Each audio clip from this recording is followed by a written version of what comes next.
ስለ እስልምና መጽሐፍ ነበር። እስልምና ላይ ፎከስ ብናደርግ አሪፍ ነው። እሷ ያው እናንተ እንድትረዱት ካላት ፍላጎትና ካላት ሐሳብ አንፃር ነው። ስለዚህ በእንትን አትረዱ፣ በመጥፎ ነገር አትረዱባትና ስለ ቁርአን ኢንሻአላህ እንቀጥላለን። ግን እኔም ለማወቅ ስለሆነ የጠየኩ ያለሁት ጃዬ ከዛ በፊት የነበረው መጽሐፍ ወይ ደግሞ እንትኖች የአላህ ቃል እንለዋለን ወይስ እንደዛ ማለት ከተበረዘ ኦር ደግሞ ዘላለማዊ አይደለም? እኮ ምንድነው አልጠበቀው? እንትን ነው እንደነገርኩሽ ሊቃውንቶች እንዲጠብቁት ነው፣ ለነሱ ነው የሰጣቸው እንዲጠብቁት ማለት ነው። እና ምንድነው ይሄ መጽሐፍ ጥቅሙ ምንድነው ከተባለ በዛን ዘመን ለነበሩ ሰዎች ኢቭን በቦታው ላይ ሊወሰን ይችላል። ለሆኑ ህዝቦች ብቻ ከወረደ ለነዛ ህዝቦች ብቻ ነው አገልግሎት የሚሰጠው ማለት ነው። እና በዛን ዘመን ለነበሩ ሰዎች ያገለገለ የጠቀመ ነው። አሁን እሱ መጽሐፍ እኛ እንደነበረ አምላካችን አላህ እነዚህ መጽሐፎች እንዳወረደ እንጂ እኛ ምንም የማይጠቅሙ መጽሐፎች ነው። ለምን ሲባል እኛ በዘመናችን እኛ እንድንተዳደርበት የታሰበና የተመረጠ መጽሐፍ ስለተሰጠን ማለት ነው። እሱም ቁርአን። እኛ አሁን በቁርአን ነው የምንተዳደረው። መተዳደሪያችን ቁርአን ነው። ቁርአን እዚህ ዘመን ላይ ያሉ ሰዎች የመጣ ወሂ ነው ማለት ነው። እና በዛን ዘመን ለነበሩ ሰዎች በቃ አገልግሏል። ተበርዟል። ለምን ተበረዘ? አምላካችን አላህ ይሄን መጽሐፍ ከሰጠ በኋላ ሊቃውንቶች ራሳቸው እንዲጠብቁት ነው የሰጠው። አላህ ግን ስለ ቁርአን ሲናገር ቁርአንን አንድ ሰው አይበረዘውም እኔ እጠብቀዋለሁ ብሏል። ቁርአን ይሄው ስንት ዘመኑ አንድ የተበረዘ ነገር የለም። የተበረዘ ነገር ካለ ሰው ማምጣት ይችላል። የተቀየረ፣ የተበረዘ፣ የተቀነሰ፣ የተጨመረ ነገር ካለ ማምጣት ይችላል። ግን አልተቀየረም፣ አልተበረዘም፣ አልተጨመረም፣ አልተቀነሰም። ለምን ሲባል ቁርአንን አላህ ራሴ እጠብቀዋለሁ ስላለ ማለት ነው። ይሄው ቁርአን ማለት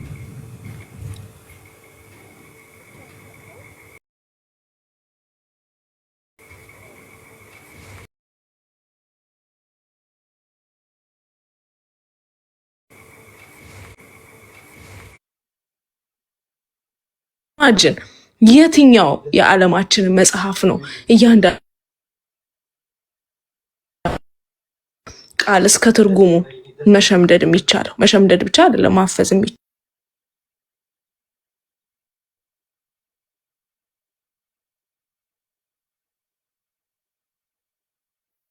እሺ ቤቲ ሐሳብሽን ጨረሽ? ቤቲ እሺ ጥያቄ ሴና ጥያቄሽ ተመለሰልሽ?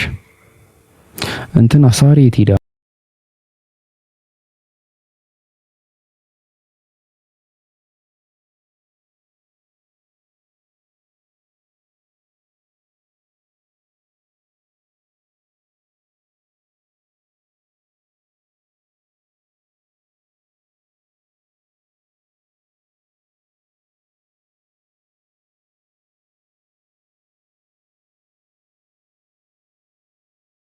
አላስፈላጊ ኮመንት የሚጽፉ ሰዎችን እሺ፣ አላስፈላጊ የሚጽፉ ኮመንቶችን ሞዴሬተሮች ሚውት እያደረጋችሁ እንትን ዮኒ ኦክቲን ሞዴሬተር አርጋት፣ አንዳንድ ሰዎችን ሞዴሬተር አርጋችሁ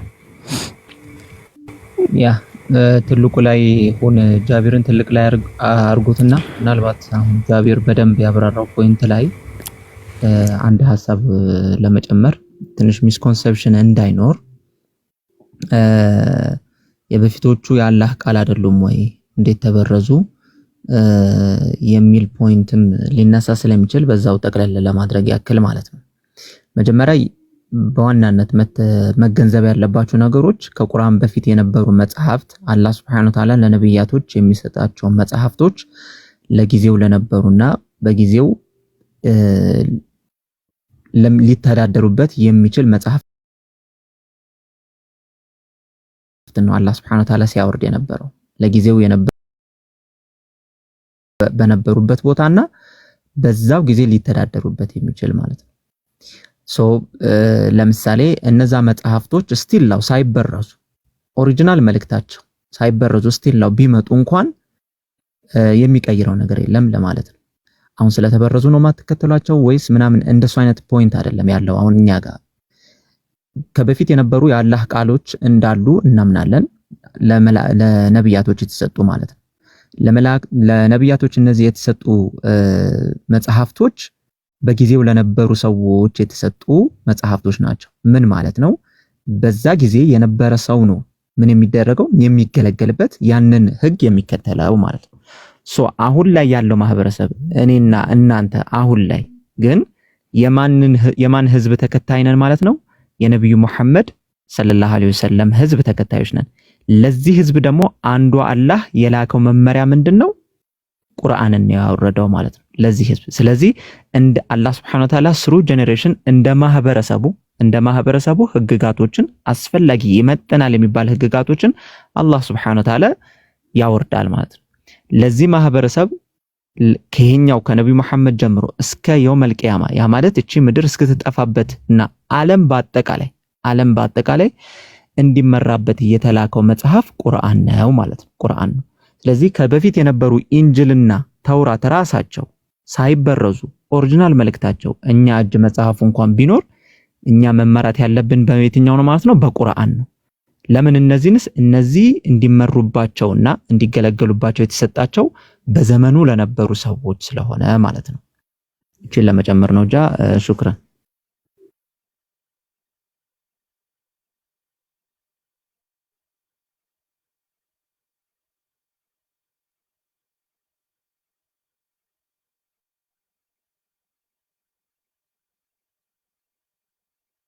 እንዳለ የመጨረሻ መኖር አለበትና ነብዩ መሐመድ ሰለላሁ ዐለይሂ ወሰለም የመጨረሻ ነብይ ናቸው ስንል እሱ ኮንሴፕት ራሱ እንዴት ይገባልሻል? እሱን ኢንተርቴይን ማድረግ ትችያለሽ። ይሄን ሐሳብ የመጨረሻው ነብይ የሚለውን ሐሳብ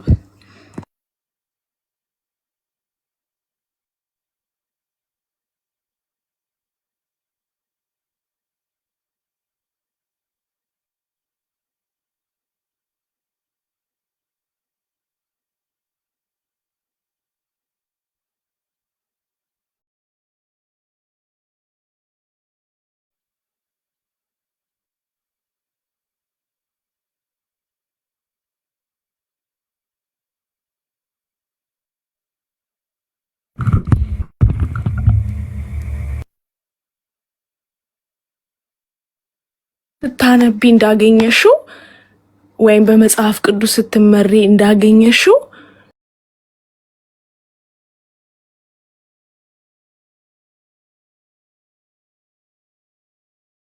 በመጽሐፍ ቅዱስ የመጨረሻው ነብይ ማን ነው የሚለውን ጥያቄ ብንጠይቅ መልስ አለው ወይ? አንተም ልትመልሰው ትችላለህ። ጥያቄም አይደለም ሐሳብ ነው።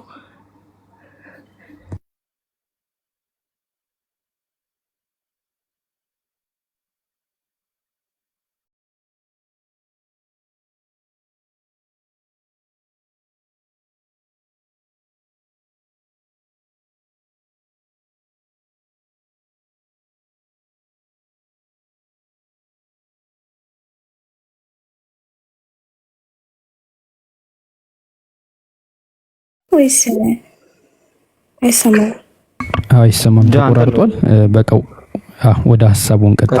ሐሳቡ ትንሽ ወደዚህ እንዳይል እስሚዞ ይሰማል። እኔ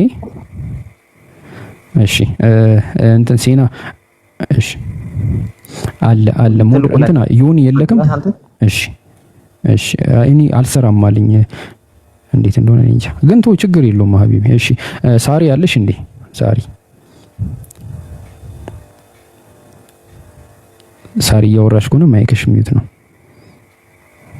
ኦኬ አይ ቲንክ እየተሽኮረመመሽ ነው። በቃ ችግር የለውም። መቅዲ ያለሽ? መቅዲ ጥያቄ ያለሽ እስካሁን በተነሱት ሐሳቦች ላይ?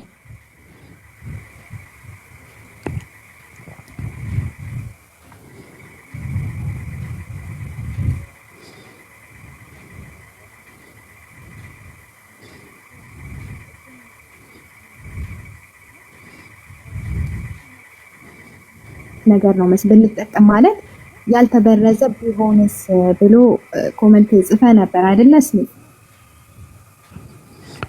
ያልተበረዘ ቢሆንስ ኢኒሲንስ ያው አይ ቲንክ ስሚዞ የሚመስለኝ ሐሳቡ እነዚህ መጽሐፎች የወረዱት ጊዜው ላይ ለነበሩ ሰዎች ብቻ ነው፣ ለኛ ጥቅም የላቸውም።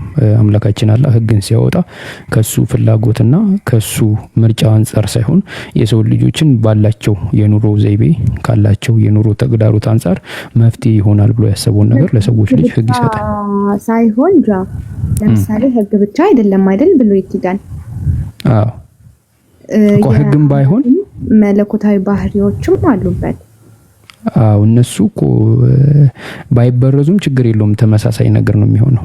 ግን ባይበረዝም እኮ ያለሽ ነገር እኛ አይጠቅሙንም፣ ምክንያቱም ዘመኑ ላይ ላሉ ሰዎች የወረደ ነው ብሎ እስቲ እስሚዞ ሂድበት። እኔ ይሄ ሐሳብ ያለው ይመስለኛል። ሂድበት እስሚዞ።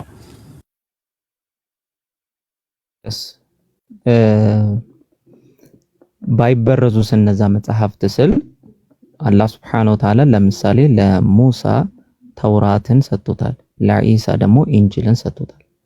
እነዛ መጽሐፍት ሳይበረዙ ተጠብቀው አሁን ላይ እኛ እጅ ላይ ቢኖሩ እንኳን ያልኩት ገብቶሻል ሐሳቤ? በዚህ መልኩ ነው ያብራራው ያለሁት። ሳይበረዙ እኛ እጅ ላይ አሁን ቢደርሱ እንኳን እኛ በአሁን ጊዜ በዚህ ዘመን ያሉ ሰዎች የምንመራው በቁርአን ነው ያልኩሽ፣ በቁርአን ነው። ለምን ለምሳሌ አንድ የ8ኛ ክፍል ተማሪ ሚኒስትሪ የሚባል ፈተና ይፈተናል አይደል? ኢትዮጵያ ውስጥ ምናልባት ካስታወሽ የምታውቂ ከሆነ ሚኒስትሪ የሚባል ፈተና የሚፈተነው በዚሁ በኢትዮጵያ ካሪኩለም በአማርኛ የትምህርት ምንድነው? የትምህርት ምንድነው ጃቢር? ካሪኩለም የትምህርት አሰጣጥ ሂደት ማለት እንትን ንድፍ ማለት ነው፣ የሚነደፍበት። ንድፍ። ጥሩ አማርኛ። ስለዚህ በኢትዮጵያ ንድፍ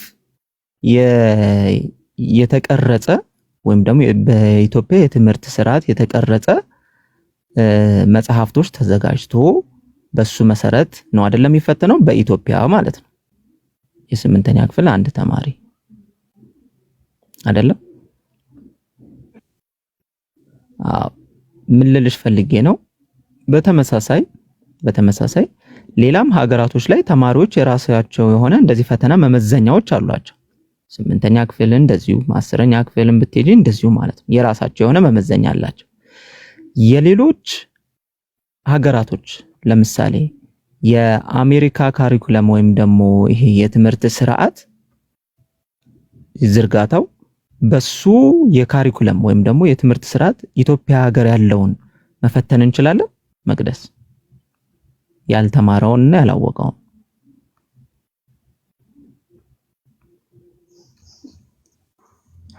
ምሳሌ ይሆናል። እስቲ አይ አመጣልሻለሁ ምሳሌው ምን እንደሆነ ይሆናል። የአሜሪካ ሀገር ያለው የትምህርት ስርዓት እና የኢትዮጵያ ሀገር ያለው የትምህርት ስርዓት ይለያያል ማለት ነው አይደለም?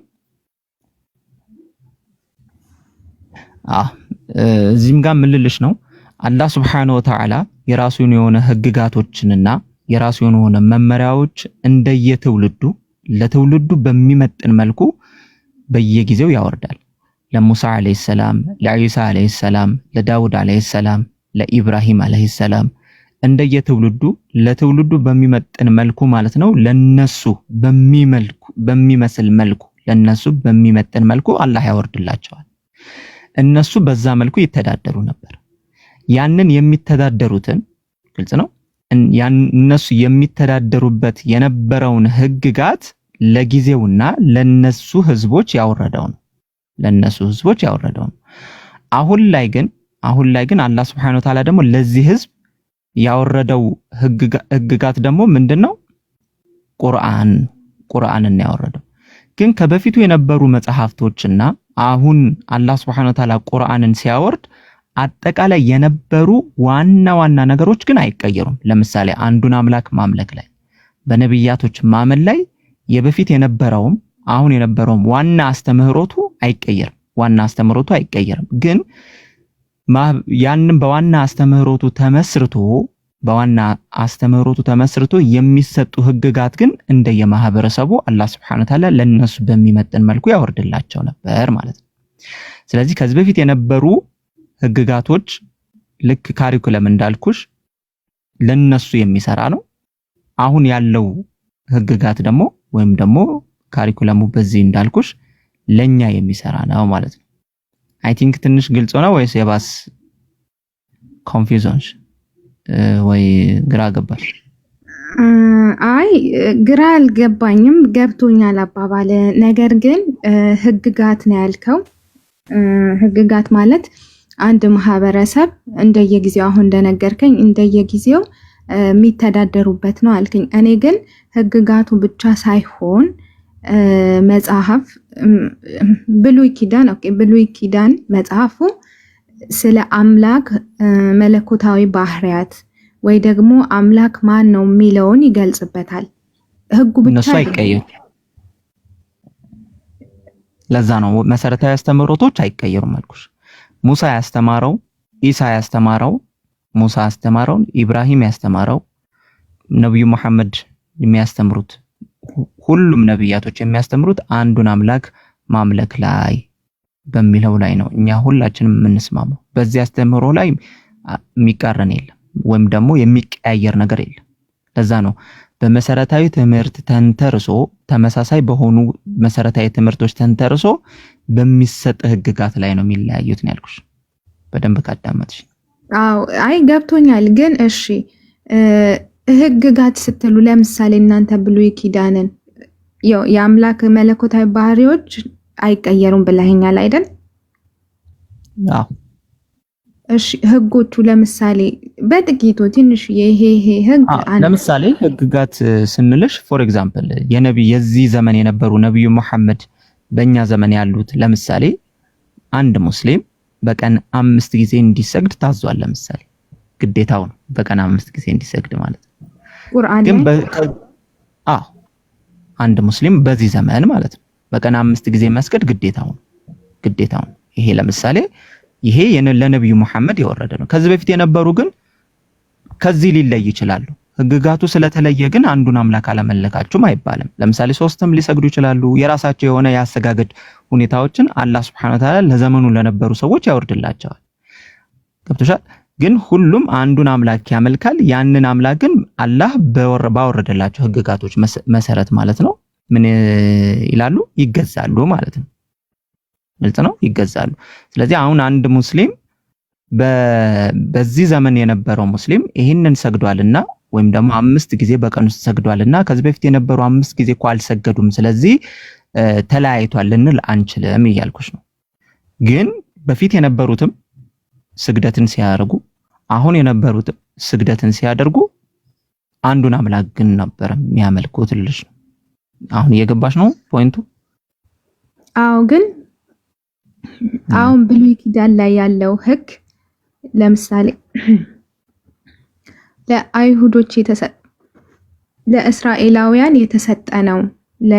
አሁን ላለነው ዘመን ሙስሊሞች አይሆን የምትሉት የቱን ነው? ለምሳሌ አዎ ስለዚህ በዘመኑ ለነበሩ ሰዎች ነው ያልኩሽ። ይሄው ራሱ ህግጋቱ መመሪያው ዲን ብሎ ማለት ሃይማኖት ብሎ ማለት ዌይ ኦፍ ላይፍ ነው።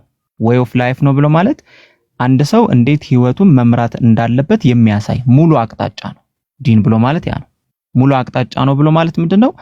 ለምሳሌ በሙሴ ጊዜ የነበረ ሰው እንዴት ነው ጋብቻ መሆን ያለበት፣ ሲፋታስ ምን መሆን ያለበት፣ እያንዳንዱ ሙሉ ህይወቱ ማለት ነው።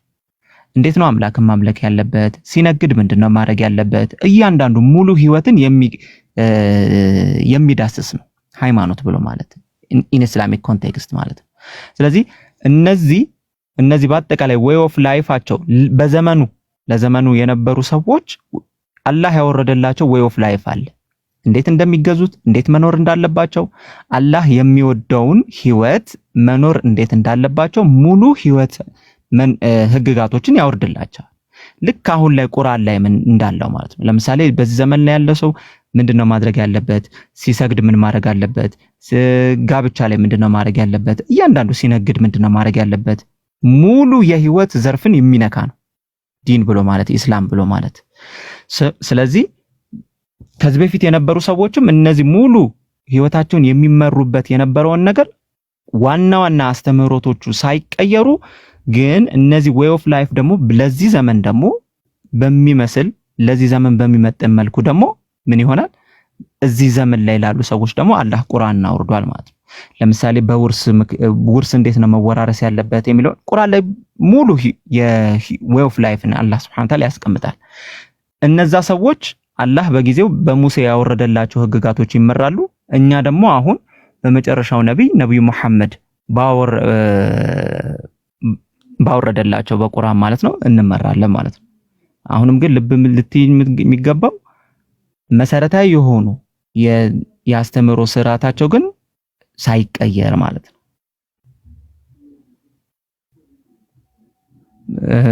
የገባሽ ነው? ትንሽ አሁንም ትንሽ የቀረ ነገር አለ።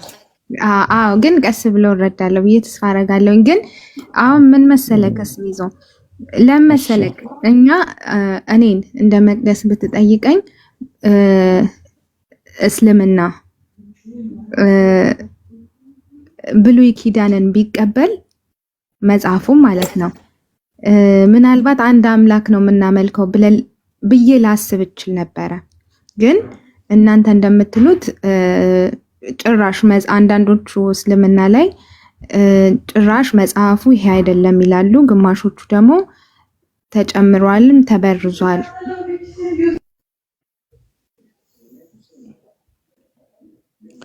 አይ ቲንክ ድምጽ ገብቶብሻል። ሁለቱን ላንሳ። ድምጽ ገባብሽ መሰለኝ። እችል እንትን ልጨርስ። እዚህ ላይ ላስተካክልሽ አንቺ እንዲያግዝሽ አንድ ቀን ድፍረት ካልሆነብኝ በብሉይ ኪዳን ያሉ መጽሐፎች ስለመበረዛቸው አንድ ቀን ርዕስ ይዘን ገብተን ብናይ ምን ይመስልሻል?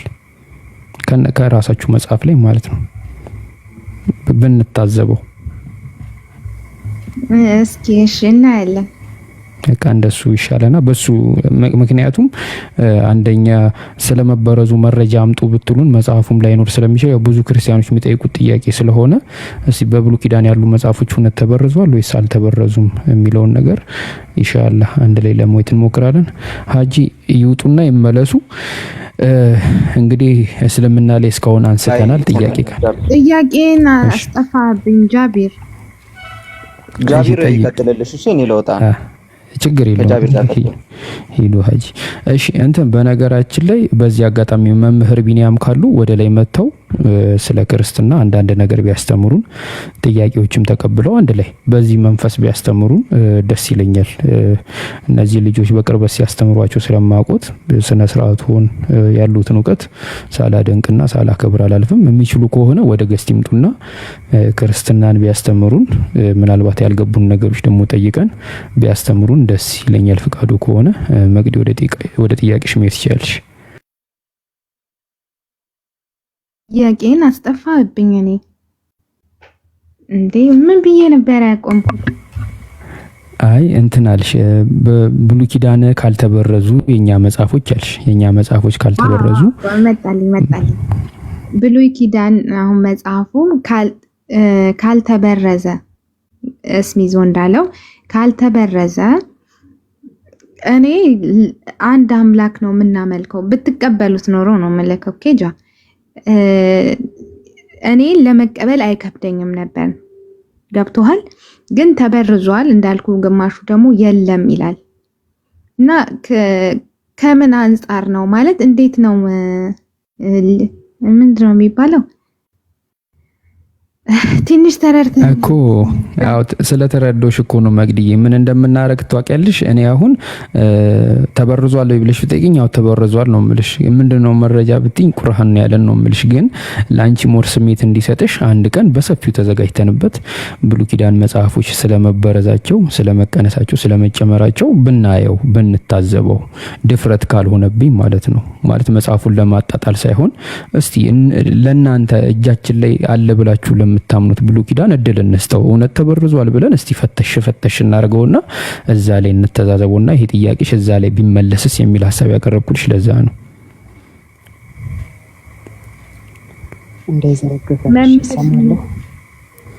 እሺ ምን አልከኝ? ግን ይመስለኛል ምን አልሽኝ? ወይ የተረዳሁት ምንድነው መሰለ ከመቅዲ ጥያቄ ግን እኛ ለብሉይ ኪዳን መጽሐፍ ለነዚህ ለተውራትና ኢንጅል ዛቡር ለሚባሉት መጽሐፍ እንዴት ነው ያለን አመለካከት? አሁን እሱን እናንተ ብትቀበሉ አንድ አምላክ ነው የምናመልከው ብዬ አስባለሁ ስትል እኛ ለዛ መጽሐፍ ያለን አመለካከት እንዴት ነው? እዛ መጽሐፍ ላይ ያለው አምላክ እንዴት ነው አመለካከታችን ለዛ መጽሐፍ ላይ ላለው አምላክ? እንደዛ ነው ከርም መሰለኝ መቅዲ ካልተሳሳትኩ። እኔ እንጃ እንደዛ አልመሰለኝም። እንደዛ ነው። ልክ ነው። እንዳልኩት ያንን መጽሐፍ ብትቀበሉ ኑሮ የኛ ማምላክም የናንተም አንድ ነው ብለው ለምሳሌ እንደ ፕሮቴስታንት ማለት ነው የኛም የናንተ ማምላክ አንድ ነው ብዬ ለማስተብ እኔ በጣም ቅርብ ነኝ ነው የራሴ ነው። እሺ ምን መናገር እዚህ ሐሳብ ላይ እንዲመለስልሽ አሁን ለምሳሌ የሐዋርያት ቤተ እምነት የሚያመልኩት እግዚአብሔርና አንቺ የምታመልኪው እግዚአብሔር አንድ ነው ብለሽ ታምኛለሽ መቅዲ? ሐዋርያት 12 ሐዋርያት ኖ አይደለም። የኦንሊ ጂሰስ ቤተ እምነት ኢየሱስ ክርስቶስ አብም ወልድም ነው ብሎ የሚያምኑት ልክ እንዳንቺ መጽሐፍ ቅዱስ ያላቸው ክርስቲያኖች እኔ የማመልከውን እግዚአብሔር ያመልካሉ፣ ግን የተሳሳተ አንደርስታንዲንግ ነው ያለን ብለሽ ነው የምታምኚው?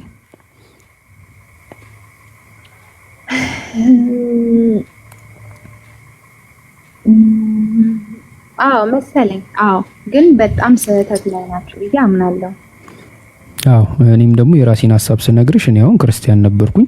ወደ እስልምና ሃይማኖት ስመጣ ሃይማኖቴን ነው እንጂ የቀየርኩት አምላኬን አልቀየርኩም። ግን ለዛ ለዓለማቱ ጌታ ከልጅነት ጀምሮ ያኖረኝ አሁንም ያኖረኛል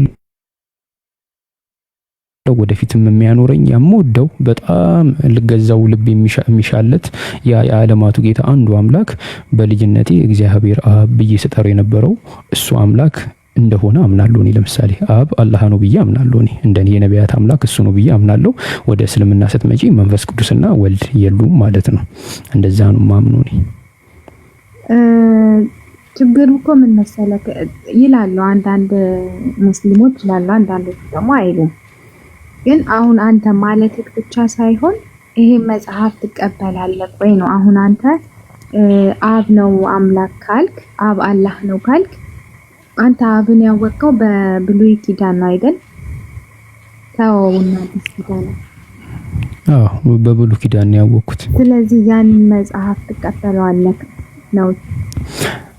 አዎ ስለ እንትን እኮ ነው አሁን ምን እንደሆነ ታውቂያለሽ? ብሉይ ኪዳን ላይ እኮ የምንቀበላቸው ነገሮች እኮ አሉ። ለምሳሌ ኦሪት ዘዳግም ምዕራፍ 6 አይ ቲንክ ቁጥር 9 ላይ መሰለኝ እስራኤል አምላካችን አንድ እርሱ ብቻ አምላክ ነው የሚለውን እንትን እንቀበለዋለን። አምላክ አንድ እንደሆነ እሱም ደግሞ አብ ነው፣ አንድ አምላክ ስለመሆኑ ይናገራል። ብዙ የምንቀበላቸው ጥቅሶች አሉ ከብሉይ ኪዳን ማለት ነው።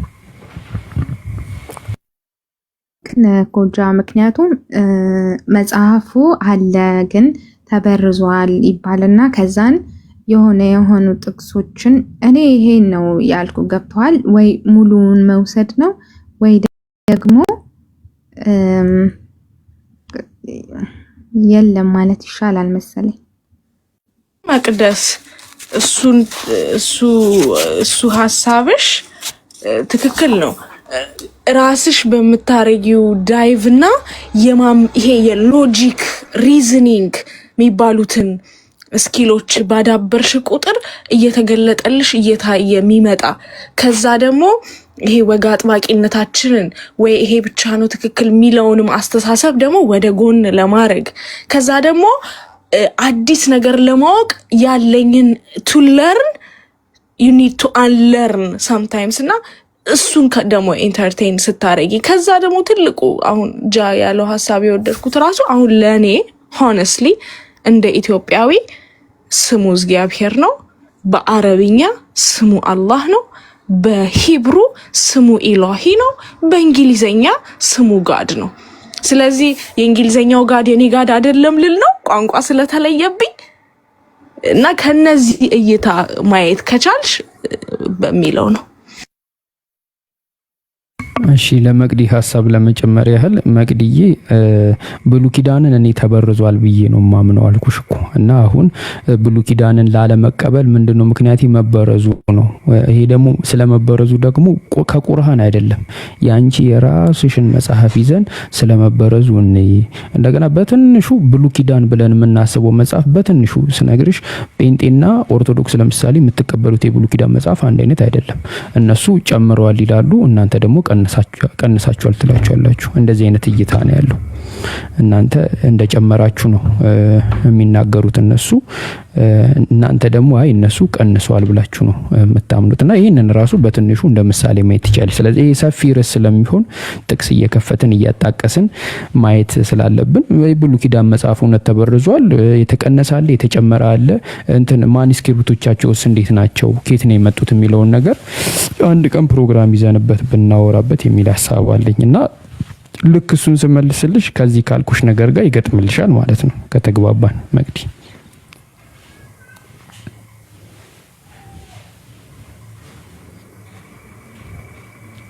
ተስማማ መቅዲ?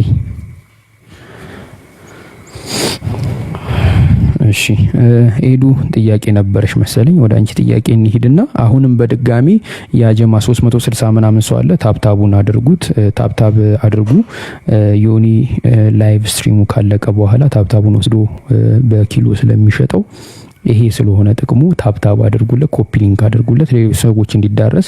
በድጋሚ መምህር ቢኒያን እባክዎትን መተው ላይ ክርስትናን ያስተምሩን፣ ያሉንን ጥያቄዎች ቢያስተናግዱልን ቢያስተምሩን በጣም ደስታችን ነው። እኔ አብሶ በጣም ደስታዬ ነው።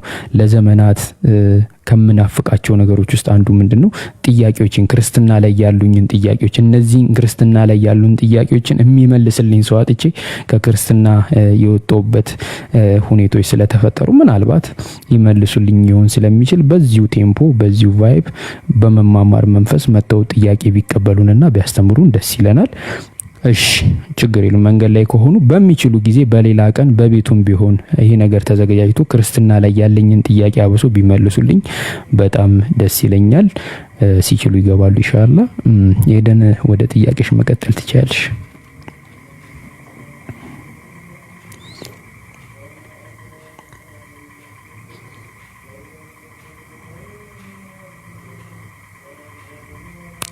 እሺ ጥያቄ ሳሪ ማይክ ካላነሳሽው ደሜ ይፈላል። ደሜ ሲፈላ ደግሞ ማደርገውን ነገር አይታወቀኝም። ስለዚህ አንዴ ማይክሽን አንሺና ላውራሽ አንዴ። እሺ ወገናችን፣ አይ ጥያቄ ሳይሆን መቅዲ ጠየቀችን ጥያቄ ለምናው መመለስ አትችልም ለማለት ነበር። ታደርዛለህ የኦሪት መጽሐፍ ስለመበረዙ በስነ ስርዓት መረጃዎችን አጠናክረን ስለመበረዙ ማየት እንችላለን ዛሬ ከምናየው ብዬ ነው። ሰፊ ሐሳብ ስለሆነ እኔም ደግሞ ማዘጋጀት አለብኝ። ዝም ብዬ እንዲ በግርድፉና በሊጦ ከምናወራ ፈርዝና ደረጃ ባለው መልኩ ጥንፍፍና ጥልል ያለ ነገር ይዘን ገብተን ጥሩ ነገር ይዘን እንድንወጣ ማለት ነው።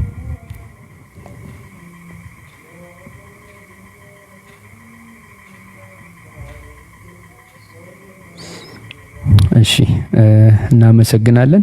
ሌላ ጥያቄ ካላችሁ ማስተናገድ እንችላለን። ሲና፣ ሳሪ፣ እንደገና መቅዲ፣ እንደገና ሄዱ እስካሁን ከተሮሮ ውስጥ ያላችሁ ጥያቄ ካለ እንትን ትላላችሁ።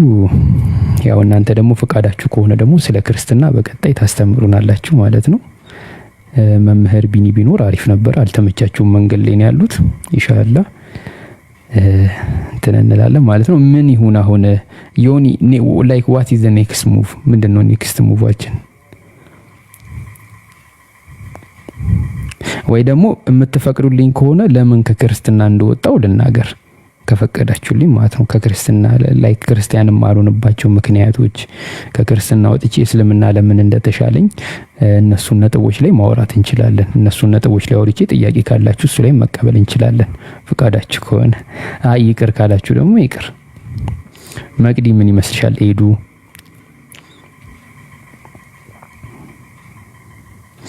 እሺ ዮኒ አላህ ማን ነው ብሎ ነበር የለጠፈው ታይቶል ያደረገው ነበርና ስለ አላህ ብቻ ነው መጠየቅ እንችላለን ወይስ ማንኛውንም ጥያቄ ይችላል? ኦኬ እስካሁን በተወራው ነገር ላይ ብትጠይቁ አሪፍ ነው። እስካሁን በተማማርነው ነገር ላይ ሌላ እስልምና ላይ ግን ማንኛውንም አይነት ጥያቄ ከጠየቃችሁ ያው መረጃ ማደራጀት ምናምን ስለሚኖርብን ጓደኛዬን እንዲያግዘኝ እጠራዋለሁ። መጠየቅ ትችላላችሁ ማለት ነው። መጠየቅ በቃ እስልምና ላይ ዝም ብላችሁ መጠየቅ ከፈለጋችሁ መጠየቅ እንችላለን። መጠየቅ ትችላላችሁ የምትፈልጉት ነው። እሺ ጠይቁ።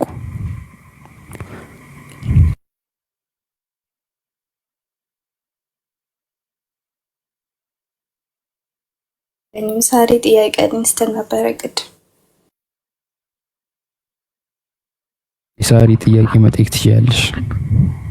እና እኔ ያልኳችሁን ነገር ተስማሙበታላችሁ ወይስ ኤዱ መግዲ ያልኩትን ነገር የምትስማሙበት ከሆነ በሱ እንቀጥል። ማተስማሙ ከሆነ እንግዲህ ለዛሬ ፕሮግራማችን በዚህ የሚያበቃ ይመስለኛል። ሌላ ምን ሄደው አካሄድ ካለ እንግዲህ ተነግሮና እንሄዳለን። ኤዱ ምን ታስቢያለሽ ባነሳው ሐሳብ ላይ? ሳሪ ጥያቄውን ጠይቃለች።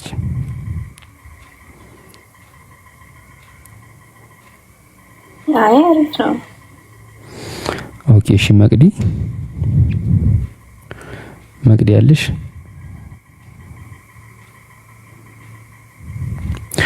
ኦኬ እሺ እንግዲህ ኤዱና መቅዲ አንድ ስለሆኑ አራቱም አንድ ስለሆኑ እንደምታውቋቸው እንግዲህ አራቱንም ሐሳብ ይዛ መታለች ብለን እናምናለን። በሱ መሰረት እንቀጥላለን። ለምን ከክርስትና ወጣው? ምንድነው ፖይንት? ክርስትና ምንድነው ያጎደለብክ? ክርስትና አጉድሎብስ እስልምና ምንድነው የሞላል የሚለውን ሐሳብ በቀጣይ እንመለከታለን። ሳሪ ጥያቄ ካለሽ ጥያቄሽን ወዲ ማርክ ትችያለሽ።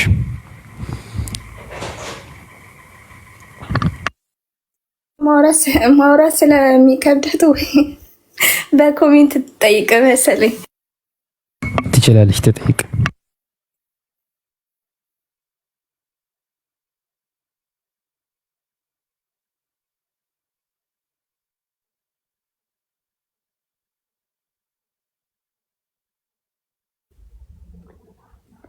እሺ አንድ ሰው ከኛ ልጆች ወራዱ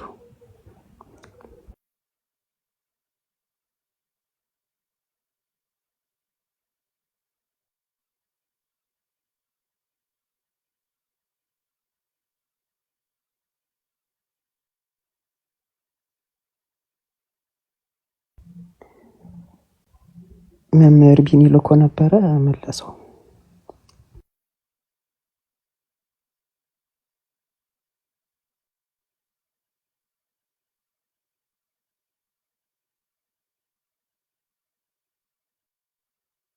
ሀሳብ መስጠት ይችላሉ። አዲስ አበባ የኦሮሚያ ዋና ከተማ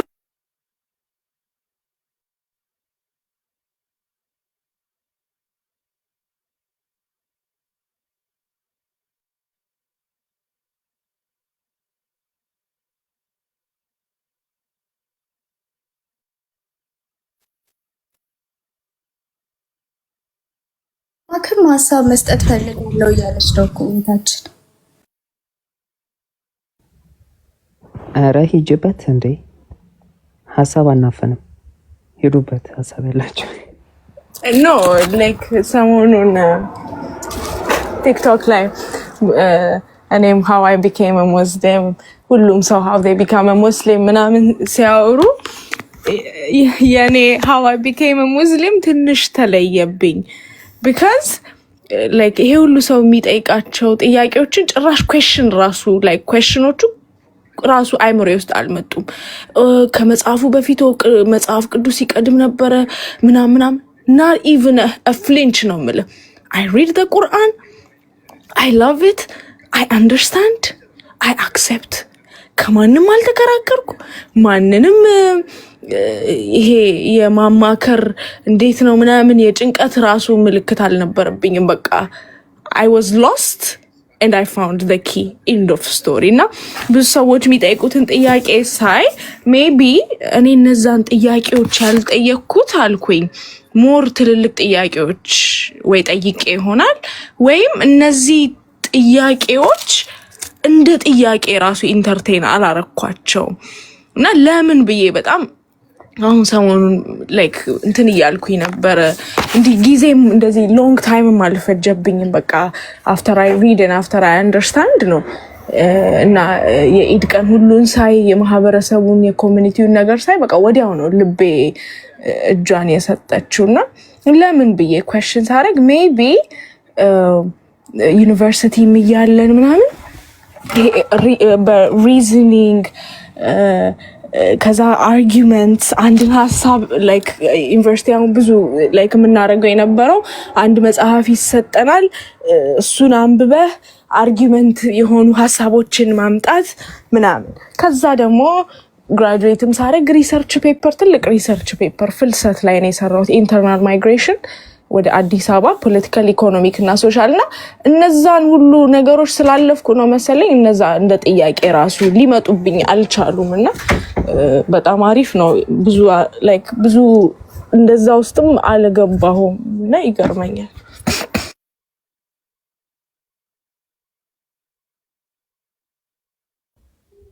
ኦኬ እሺ፣ ቀጥሎ ጃቢር ካለክ። መምህር ቢኒ ሰላም ብያለሁ። በያላችሁበት ሰላም ይብዛላችሁ። እየሰማው ነበር ከስሮኝ ደስ ይለኛል እንደዚህ ረጋ ያለ ውይይትና ግን መግባት ስላልቻልኩ ነው እንድታዩ ነው ቪዲዮ ማብርቻ ያሳያችሁ። በተቻለ መጠን ባትሪ 10 እግዚአብሔር በሚያውቀው 13% አለው። ትንሽ አብሬያችሁ ለመቆየት ሞክራለሁ። በጣም ከሚያስደስቱ ነገሮች መካከል አንዱ ስለ ክርስትናና ስለ አምላኬ ሌላውን ሳልነቅፍና ሳልነካ ቅዱሳን መጻሕፍቶች የሚሉትን ነገር መመስከር ሐሴት ይሰጠኛል፣ እረፍት ይሰጠኛል። መጽሐፍ ቅዱስ የሚለውን ነው የምነግራችሁ። ምክንያቱም ጌታ ምን ይላል? ሐዋርያትን የዮሐንስ ወንጌል ምዕራፍ 15 ቁጥር 25 ላይ እናንተ ግን ይላቸዋል ሐዋርያትን ከጥንት ጀምሮ ከኔ ጋር ኖራችኋልና ስለኔ ትመሰክራላችሁ ይላቸዋል። በቃ እኔ አሁን እዚህ ጋር የተጠራሁት ስለ መድኃኒቱ ልመሰክር ነው።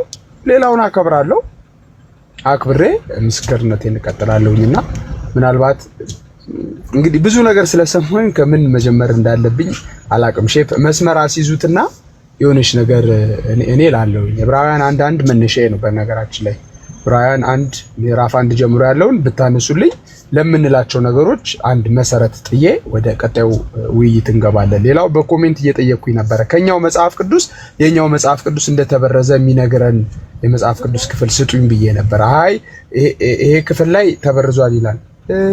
ሜቢ ስሚዝ አለ ያውቃል 126 ከመጽሐፍ ቅዱስ የተበረዙ ተብሎ የሆነ ጊዜ አይ ቲንክ የዛሬ 2-3 ዓመት ውይይት አድርገን ከነመዝሙር ያሬድ ወንድሞቼ ጋር እንዳልተበረዙ በራሳችን እንደ ክርስትና መልስ ለመስጠት ሞክረናልና እስኪ ከመጽሐፍ ቅዱስ ከኦሪት ዘፍጥረት እስከ ራዕይ ድረስ መጽሐፍ ቅዱስ ተበርዟል፣ ተውራት፣ ኢንጂልና ዘቡር ተበርዟል የሚል ከመጽሐፍ ቅዱስ ማስረጃ ካልሰጣችሁን ቁርአንና ሳሂህ የሆኑ ሐዲሳት ላይ መጽሐፍ ቅዱስ ተበርዟል ይላል ብትሉን እኛ አንቀበልም። ለምን? ልክ እናንተም ስለ ቁርአን መጽሐፍ ቅዱሳችን ላይ እንዲህ ይላል ብለን ብንነግር አትቀበሉ። ልትቀበሉን የሚገባው ሰው ቁርአናችሁ ላይ ያለ ነገር ካለ ነው። ለምሳሌ ነብዩ መሐመድ የኢስላም መጀመሪያ አደረገኝ ይላሉ ብለን እኛ በቀጥታ ስንጠይቃችሁ ትርጓሜው ይሄ አይደለም። የእስላም መጀመሪያ ያደረገኝ ማለቱ ከዛ በፊት እስልምና አልነበረም ማለቱ ሳይሆን ነብዩ መሐመድ እስላም ማለት ሰላም ማለት ስለሆነ የሰላም መጀመሪያ ያደረገኝ ሰላም አደረገኝ ብዙ ነቢያት በብሉይ የነበሩ ሰላም ናቸው ይላል የሚል ፍቺ ስለምትሰጡን መቀየር አንችልም። ፍቻችሁን ባናምንም ያው በቃ የመለሳችሁልን መልስ እንደ መልስ ተቀበለን መቀጠል ነውና የሆነ መስመር አስይዙልኝ። ብዙ ነገር ነው የሰማሁት። ፕሊስ የኔ ጥያቄ ግን ጃቢርዬም ብትመልስልኝ መጽሐፍ ቅዱሳችን ላይ ከሌ ተውራት፣ ኢንጂል፣ ዘቡር ተበርዟል የሚል ማስረጃ ስጡኝና እንቀጥል። ከዛ ወደ ዕብራውያን 1:1 ላይ መምህር ቢኒያም በመጀመሪያ በድጋሚ እንኳን ደህና መጡ ብለናል። ስለመጡ ደስ ብሎናል። አይ ቲንክ ሚስ አንደርስታንዲንግ ተፈጥሯል። እኛ ቁርአን ላይ ሆነን መጽሐፍ ቅዱስን አንመዝንም። እኔ የሚመዝንም ሰው ትክክል ነው ብዬ አላምንም። እና ቅድም ያነሳነው ሀሳብ ምንድነው የብሉይ ኪዳን መጽሐፋት ስለመበረዛቸው ራሱ መጽሐፍ ላይ ሆነን መበረዝ ሲባል አንደኛ የተቀነሱ ቃላቶች አሉ ወይ፣ የተጨመሩ ሀሳቦች ቃላቶችም አሉ ወይ፣ እንደገና የተቀየሩ አሉ የሚለውን ነገር በስነ ስርዓት ተዘጋጅተንበት አንድ ቀን ፕሮግራም ይዘንበት ብናወራበት የሚል ሀሳብን ያቀረብነው እንጂ እኛ ከቁርአን አንፃር ተበረዝን ብንል ለእናንተ ስሜት ላይ ሰጥ ይችላል። ስለዚህ ስሜት እንዲሰጥ የራሳችሁ መጽሐፍ ላይ ሆነን መበረዙን እንወያይ ተዘጋጅተን ብለን ነበር። ከሰሙን ምናልባት እንዲህ ነው ያለው። አይ ኖ አሁን አጭር ጥያቄ ነው የጠየኩትኝ። እኛ መጽሐፍ ቅዱስ ላይ ዘፍጥረት ምናምን ዘጸአት ትንቢተ ኢሳይያስ ኤርሚያስ የማቴዎስ ወንጌል የሉቃስ ወንጌል መዝሙረ ዳዊት ተበርዟል የሚል ማስረጃ ካልሰጣችሁን መልስ አይሆንም ነው እያልኩ ያለው። ታገኘኝ? አዎ እኛ የተቀነሰ ቃላት እንዳለ እናሳያለን፣ የተጨመሩ ቃላቶች እንዳሉ እናሳያለን። በጊዜው ቀጠሮ ይዘን እርሱም ባሉበት ይህንን ነገር መወያየት እንችላለን ኢንሻአላህ ፈቃዶት ከሆነ ማለት ነው። ተዘጋጅተን እነዚህ ቃላቶች ለምሳሌ ተቀንሷል ኦሪጂናል ማኑስክሪፕቱ ላይ የሉም እነዚህ ቃላቶች ተጨምሯል የሚለው ነገር ተዘጋጅተን ወይ ምሳሌ ላምጣልህ። አሁን ሐዲሳት ላይ ስትገባ ሰሃባዎች የነብዩ ቅርብ ሰዎች ሳሂህ የሆኑ ሐዲሳትን አሳልፈው እነዚህ ሳሂህ ናቸው ብለው ያሳልፉላችሁ ሳሂዎች አሉ። ሳሂህ የሆኑ ሐዲሶች ሳሂህ ሙስሊም፣ ሳሂህ አልቡኻሪ እነዚህ አይደለ? ልክ እንደዚህ ደግሞ በዛው ልክ ደግሞ ዳይፍ የሆኑትንም ደግሞ ለይተው እነዚህ ዳይፎች ናቸው ደግሞ አይደሉም ብለው ለይተውላቸዋል። እዛው ሐዲሳት ላይ ልክ እንደዚህ ሁሉ እኛ ጋር መጽሐፍ ቅዱስ ላይ ናልኝና ይሄ ነብይ ወይም ደግሞ የመጽሐፍ ቅዱስን የሰጠው የእግዚአብሔር ቃል እስትንፋስ ብለን ስለምናምን እግዚአብሔር ይሄ አካል ዳይቭ ነው በቃ ማለት አይጠቅም የተበረዘ ነው እንዳትጠቀሙበት ብሏል የሚል ማስረጃ ካልሰጣችሁን ያው እኛ እንደዚህ ያለ ሰው አለ አይደለም ያለው። እኛ መጽሐፎቹ ላይ ራሱ የተበረዙ ማለት የተቀነሱ የተጨመሩ ቃላቶች አሉ እሱን እናሳየን ያለው እንጂ እንትና ተበርዟል እንትና ተቀይሯል ብሎ አስተምሯል የሚል ሐሳብ አላነሳንም። ግን መጽሐፎቹ ላይ እንደዚህ ፉርሽ ነው ረጅም ጊዜ ያልተመለሰልን መልስ ስለሆነ እኔ እንግዲህ ቢያንስ 4 አመት አይ ቲንክ ከነስሚዞ ጋር ቅድም ወጣ እንጂ በጣም ረጅም ጊዜ ከቴሌግራም ግሩፕ ጀምሮ በጣም እንወያይ ነበር። በጣም በሚደንቅ እንትን በመከባበር ማለት ነው። ሶ እስካሁን መልስ አላገኘንም። እኛ መጽሐፍ ቅዱስ ላይ ቆመን ከሆነ እየተነገረ ያለው ቅድም የሆነውን አካል ተቀበለ መጽሐፍ ቅዱስን አልተበረዘም ብለህ ራስህ ፈርጀህ ይሄ ስላልተበረዘ ይሄን መቀበል አለብኝ ዘዳግም 18 ስላልተበረዘ ግን ዘዳግም 18 በነገራችን ላይ አምስቱ ብሔረ ኦሪት በምን ውስጥ ነው የሚካተቱት? በተውራት ነው። ጊዜው ሲደርስ ለምን መጽሐፎቹን ለማየት አንሞክርም? እርሶ ያስረዱን። በቃ እኛ ጥያቄ እንጠይቅ፣ እርሶ ያስረዱናል። በቃ እንደዛ ቢሆን አይሻልም? ዳቢሪዬ ዘዳግም 18 ለነብዩ መሐመድ የተተነበየ ነው ተብሎ በእስልምና እንደሱ አይነት እሱ ላይ አንግባ። አሁን ምን መሰሉት መምህር ቢኒያም ወደ ሌላ ሐሳብ ከመግባታችን ቆይ ተውራት ነው ኢንጂል ነው እሱ አሁን ሌላ ርዕስ ነው መምህር ቢኒያም። አሁን እኛ እያልን ያለነው መጽሐፍ ቅዱስ ላይ ጥያቄ ያለን ጥያቄውን እንጠይቅና ጥያቄውን የሚመልሱልን ከሆነ እኛ ተሳስተናል አልተበረዘም ማለት ነው። የማይመልሱት ከሆነ ደግሞ የኛ ሐሳብ ትክክል ነበር ማለት ነው።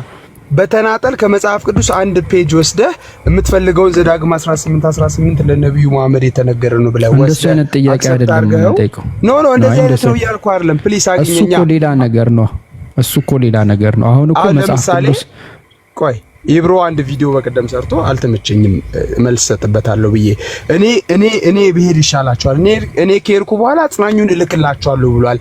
ይሄ የተነገረልን ለነብዩ መሐመድ ነው ብሎ ተናገረ። አልነቀፍኩትም። ገብቷል። ይሄ ግን ያለው የት ላይ ነው? ኢንጂል ላይ ነው ያለው አይደል? ወንጌል ላይ ነው ያለው። ዮሐንስ 14 ላይ ያለ ቃል ነው።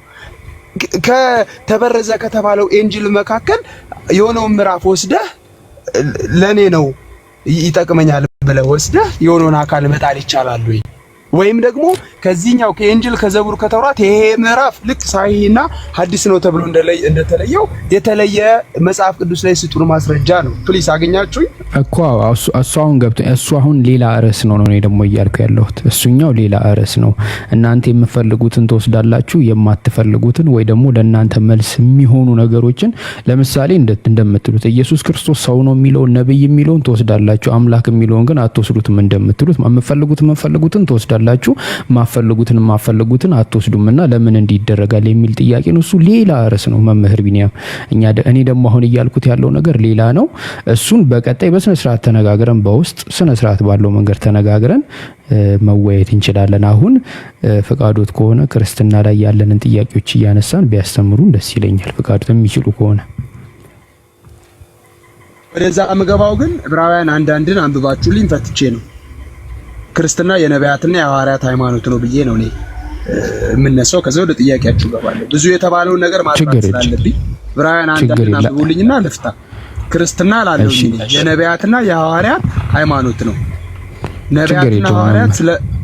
ነቢያትና ሐዋርያት ይመጣ ዘንድ ስላለው ስለ መሲሁ ስለ ክርስቶስ ኢየሱስ የእግዚአብሔር ልጅነትና የዘላለም ታዳጊነት አምላክነት ነቢያትም ሐዋርያትም በአንድ አይነት መልእክት መስክረዋል። ስለዚህ ክርስትና የነቢያትና የሐዋርያት ሃይማኖት ነው ብዬ እኔ አቋም ይዤ መሰረት ጥለን እንቀጥል። መነሻ ዕብራውያን 1 እንዲሆንልኝ አንብቡልኝና እኔ አነብሎታለሁ። ችግር የለውም አስተናግዱታለሁ ደስ እያለኝ ማለት ነው። የዕብራውያን መጽሐፍ ቁጥር 1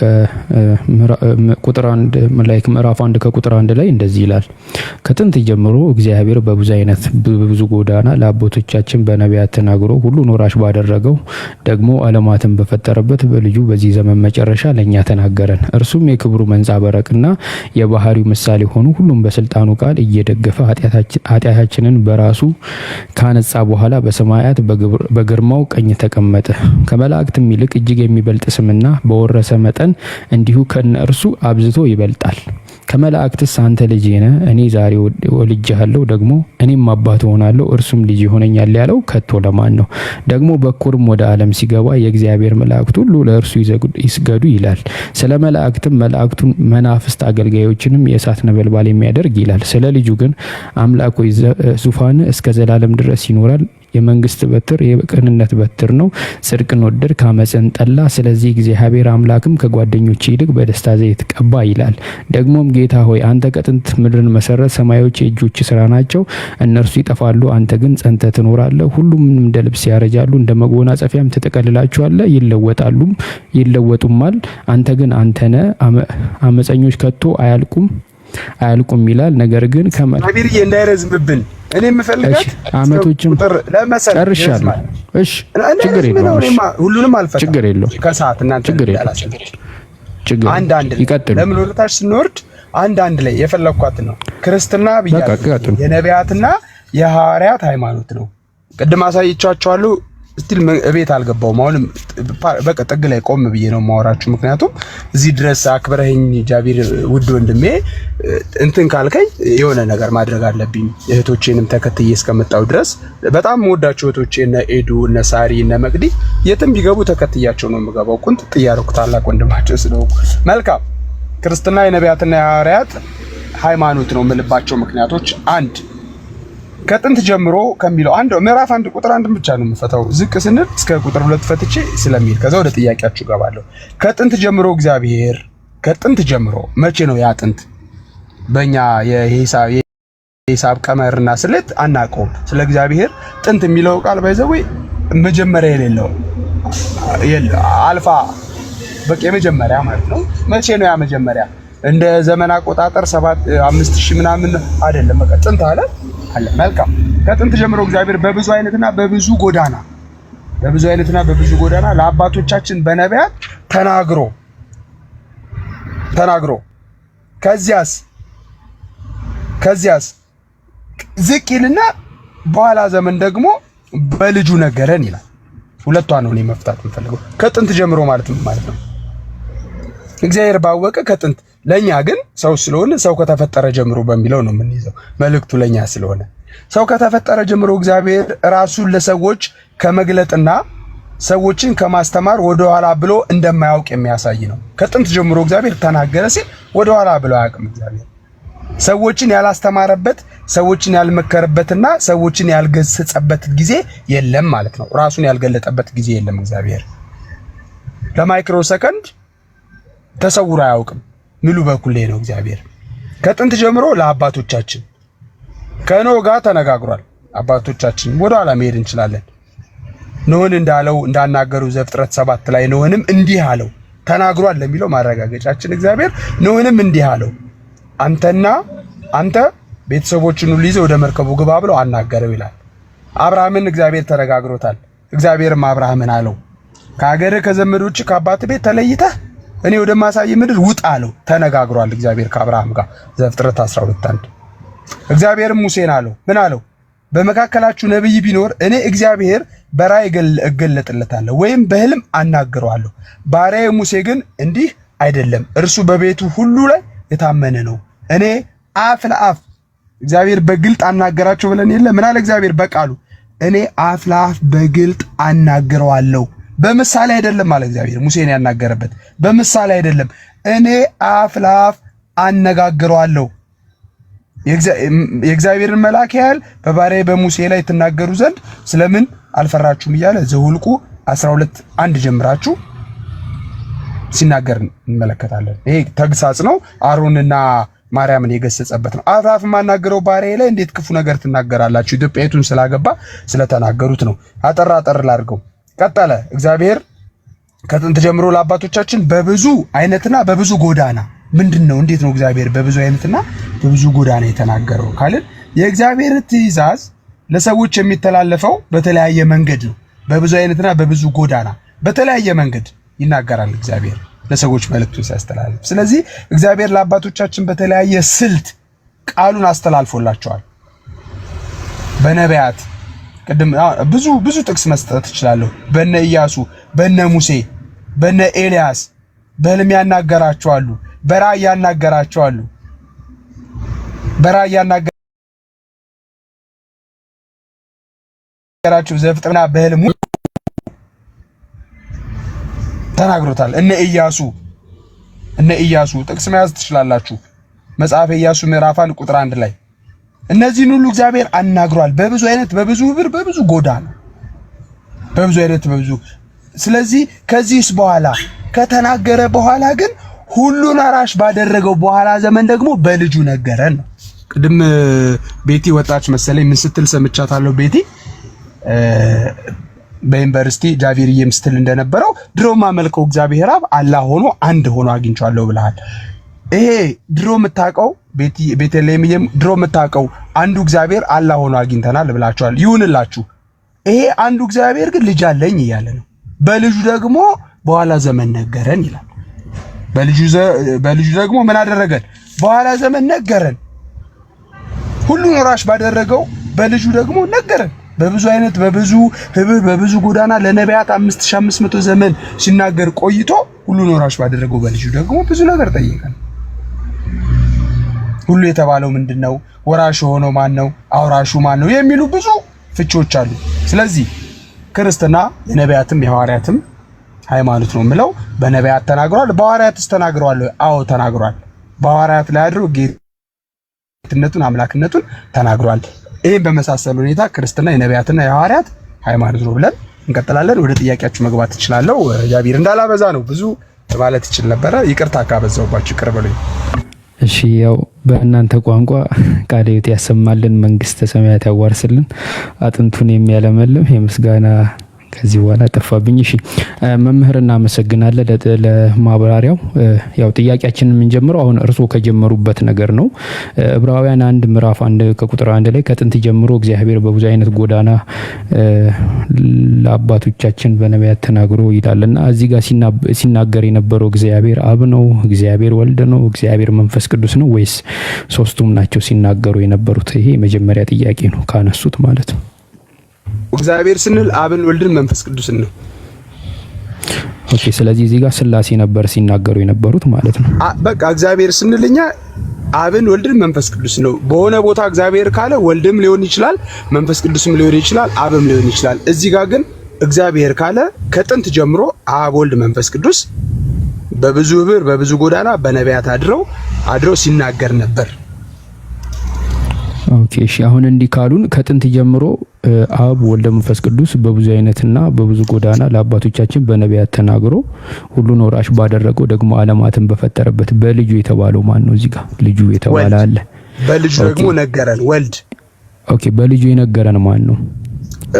አባቱ አብ በወልድ በልጁ ነገረን። ምኑን ነገረን? ዮሐንስ 1:14 ቆይ እሱ አይደለም መምህር የተናገረውን ሳይሆን ጥያቄ አሁን እዚህ ጋር በልጁ እየተናገረ ያለው ከላይ ያለው እግዚአብሔር የተባለው አካል ነው አብ እኮ። ስለዚህ ከላይ እየተናገረ የነበረው አብ ነው። ምን አልኩህ? እግዚአብሔር ስንል አብን፣ ወልድን፣ መንፈስ ቅዱስ ነው። እንደያገባቡ መንፈስ ቅዱስ የተናገረበት ቦታ አለ፣ አብ የተናገረበት ቦታ አለ፣ መንፈስ ቅዱስ ወልድ የተናገረበት ቦታ አለ እኮ። እዚህ ጋር እየተናገረ ያለው አብ ነው። በልጁ የተናገረው አብ ከሆነ ከላይ ደግሞ ሲናገር የነበረው አብ ነው።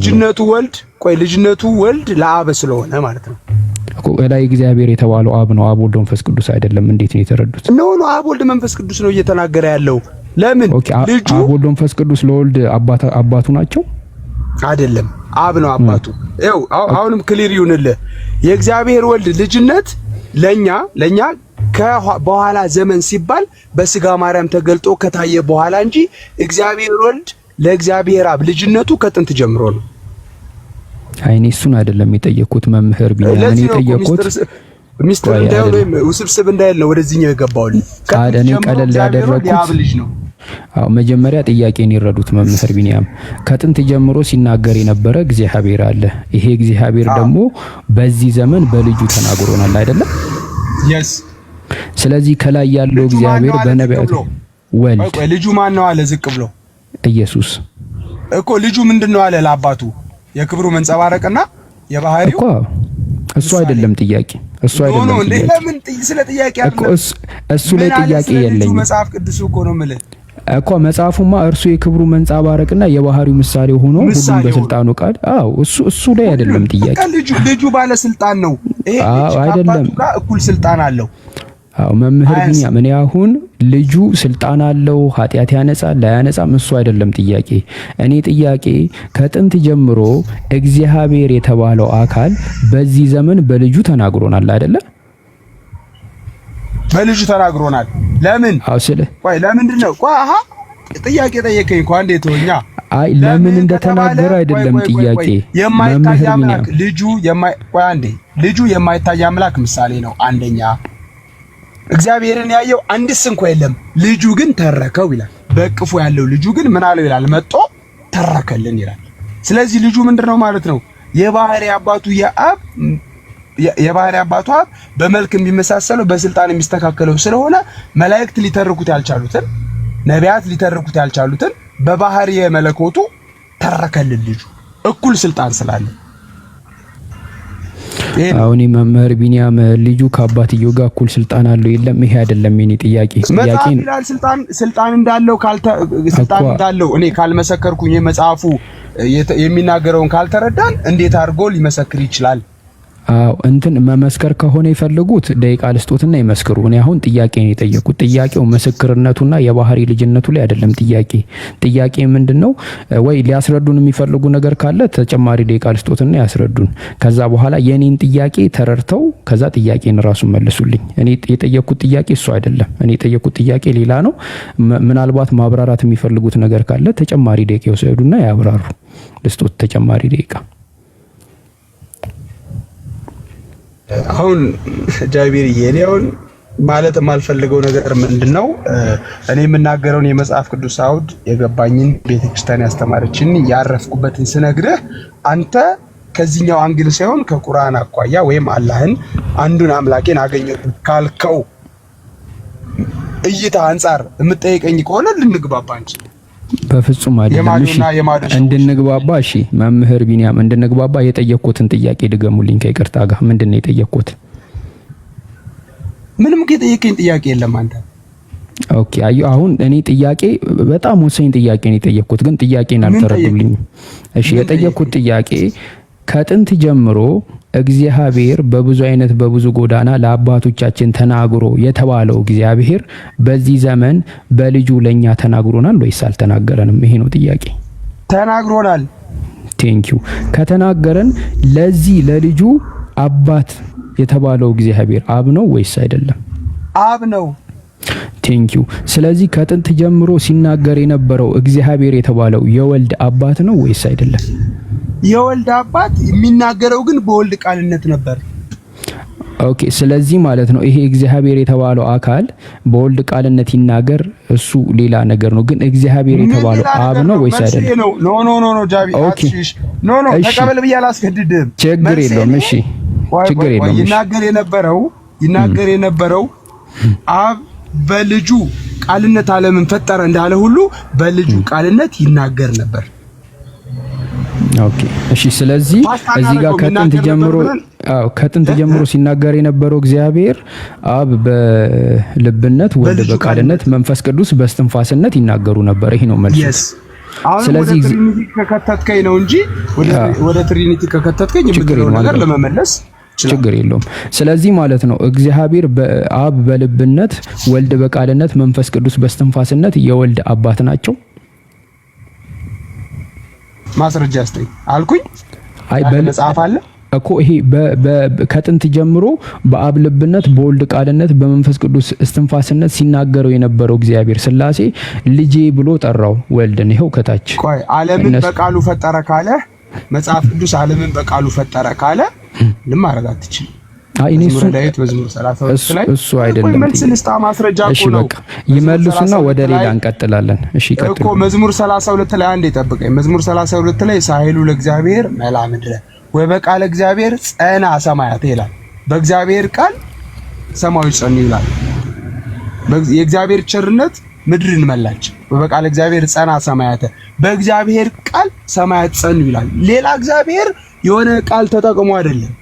በአብ ልብነት በወልድ ቃልነት በመንፈስ ቅዱስ እስትንፋስነት ህልውና ሕያው ሆነው የሚኖሩ ሥላሴ የግብር ሶስትነት አለ፣ የስም ሶስትነት አለ፣ የስም የግብር የአካል ሶስትነት አለ። ይሄ እንዳልኩ ወደ ትሪኒቲ ስለሚከተኝ እዚህ ውስጥ አሁን አትክተተኝ። እየተጠያየቅን ያለ ነው ክርስትና የነቢያትና የሐዋርያት ሃይማኖት ነው ወይ? አዎ፣ በነቢያት አድሮ እግዚአብሔር ጌትነቱን አምላክነቱን ገልጧል።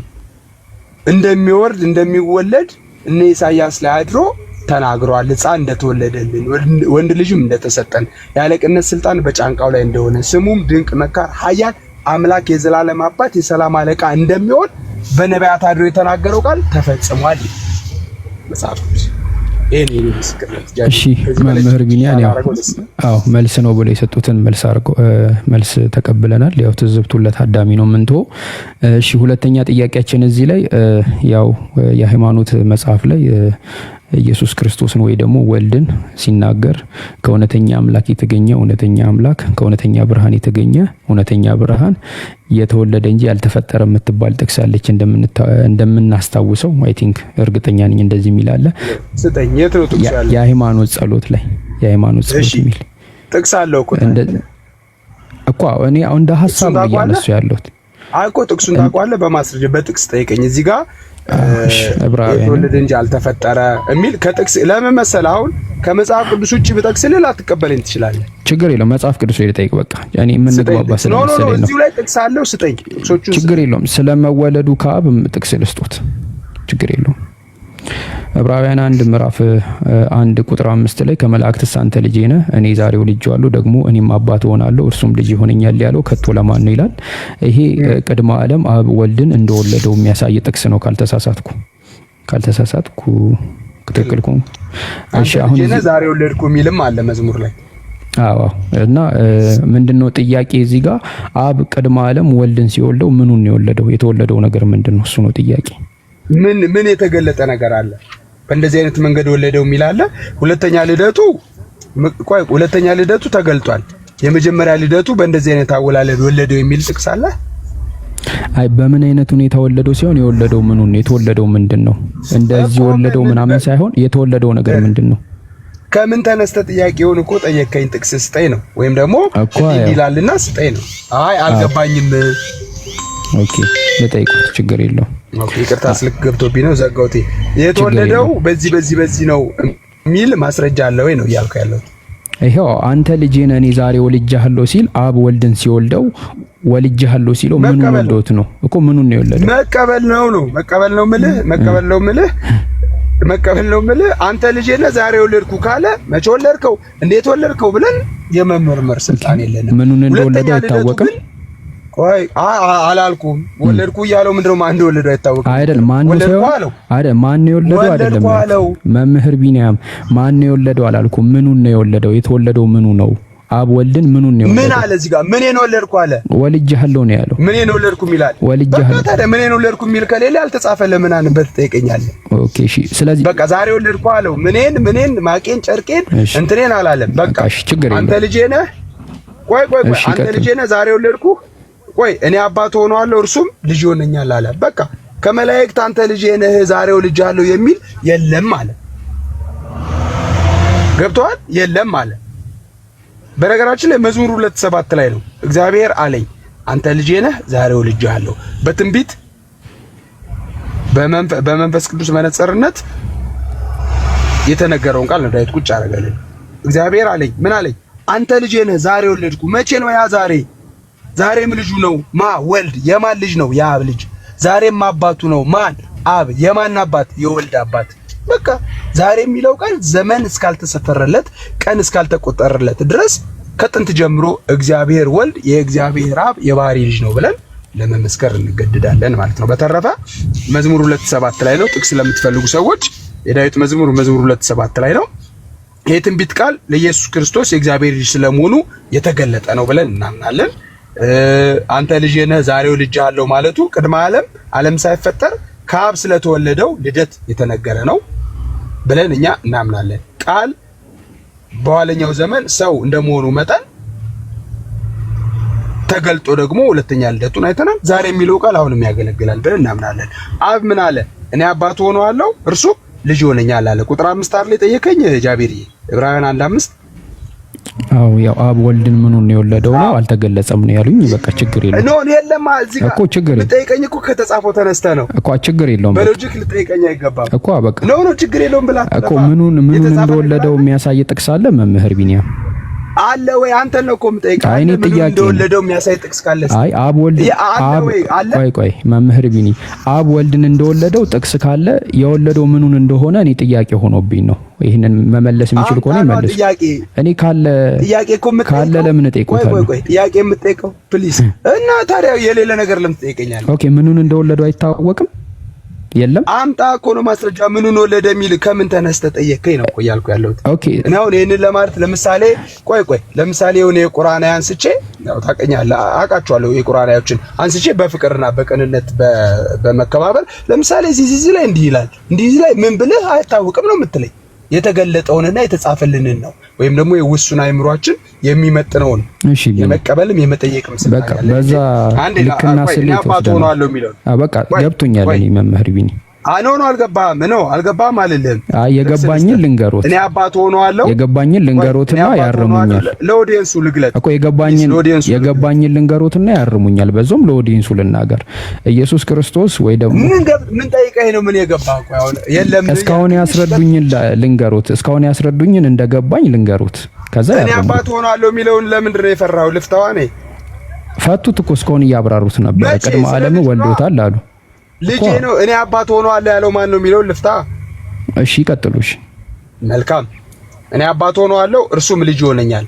ቁጥር 5 ዕብራውያን 1:5 ይህ ቃል የእግዚአብሔር ቃል ነው እንደምታውቁት። ለጊዜው በዳዊት ዙፋን ላይ ለሚነግሰው ልብ በል አንብታችን እንዴት እንደሚፈታ በጊዜው በዳዊት ዙፋን ላይ ስለሚነግሰው ስለ ሰለሞን የተነገረ ሲሆን ፍጻሜው ግን ስለ ኢየሱስ ክርስቶስ መሆኑን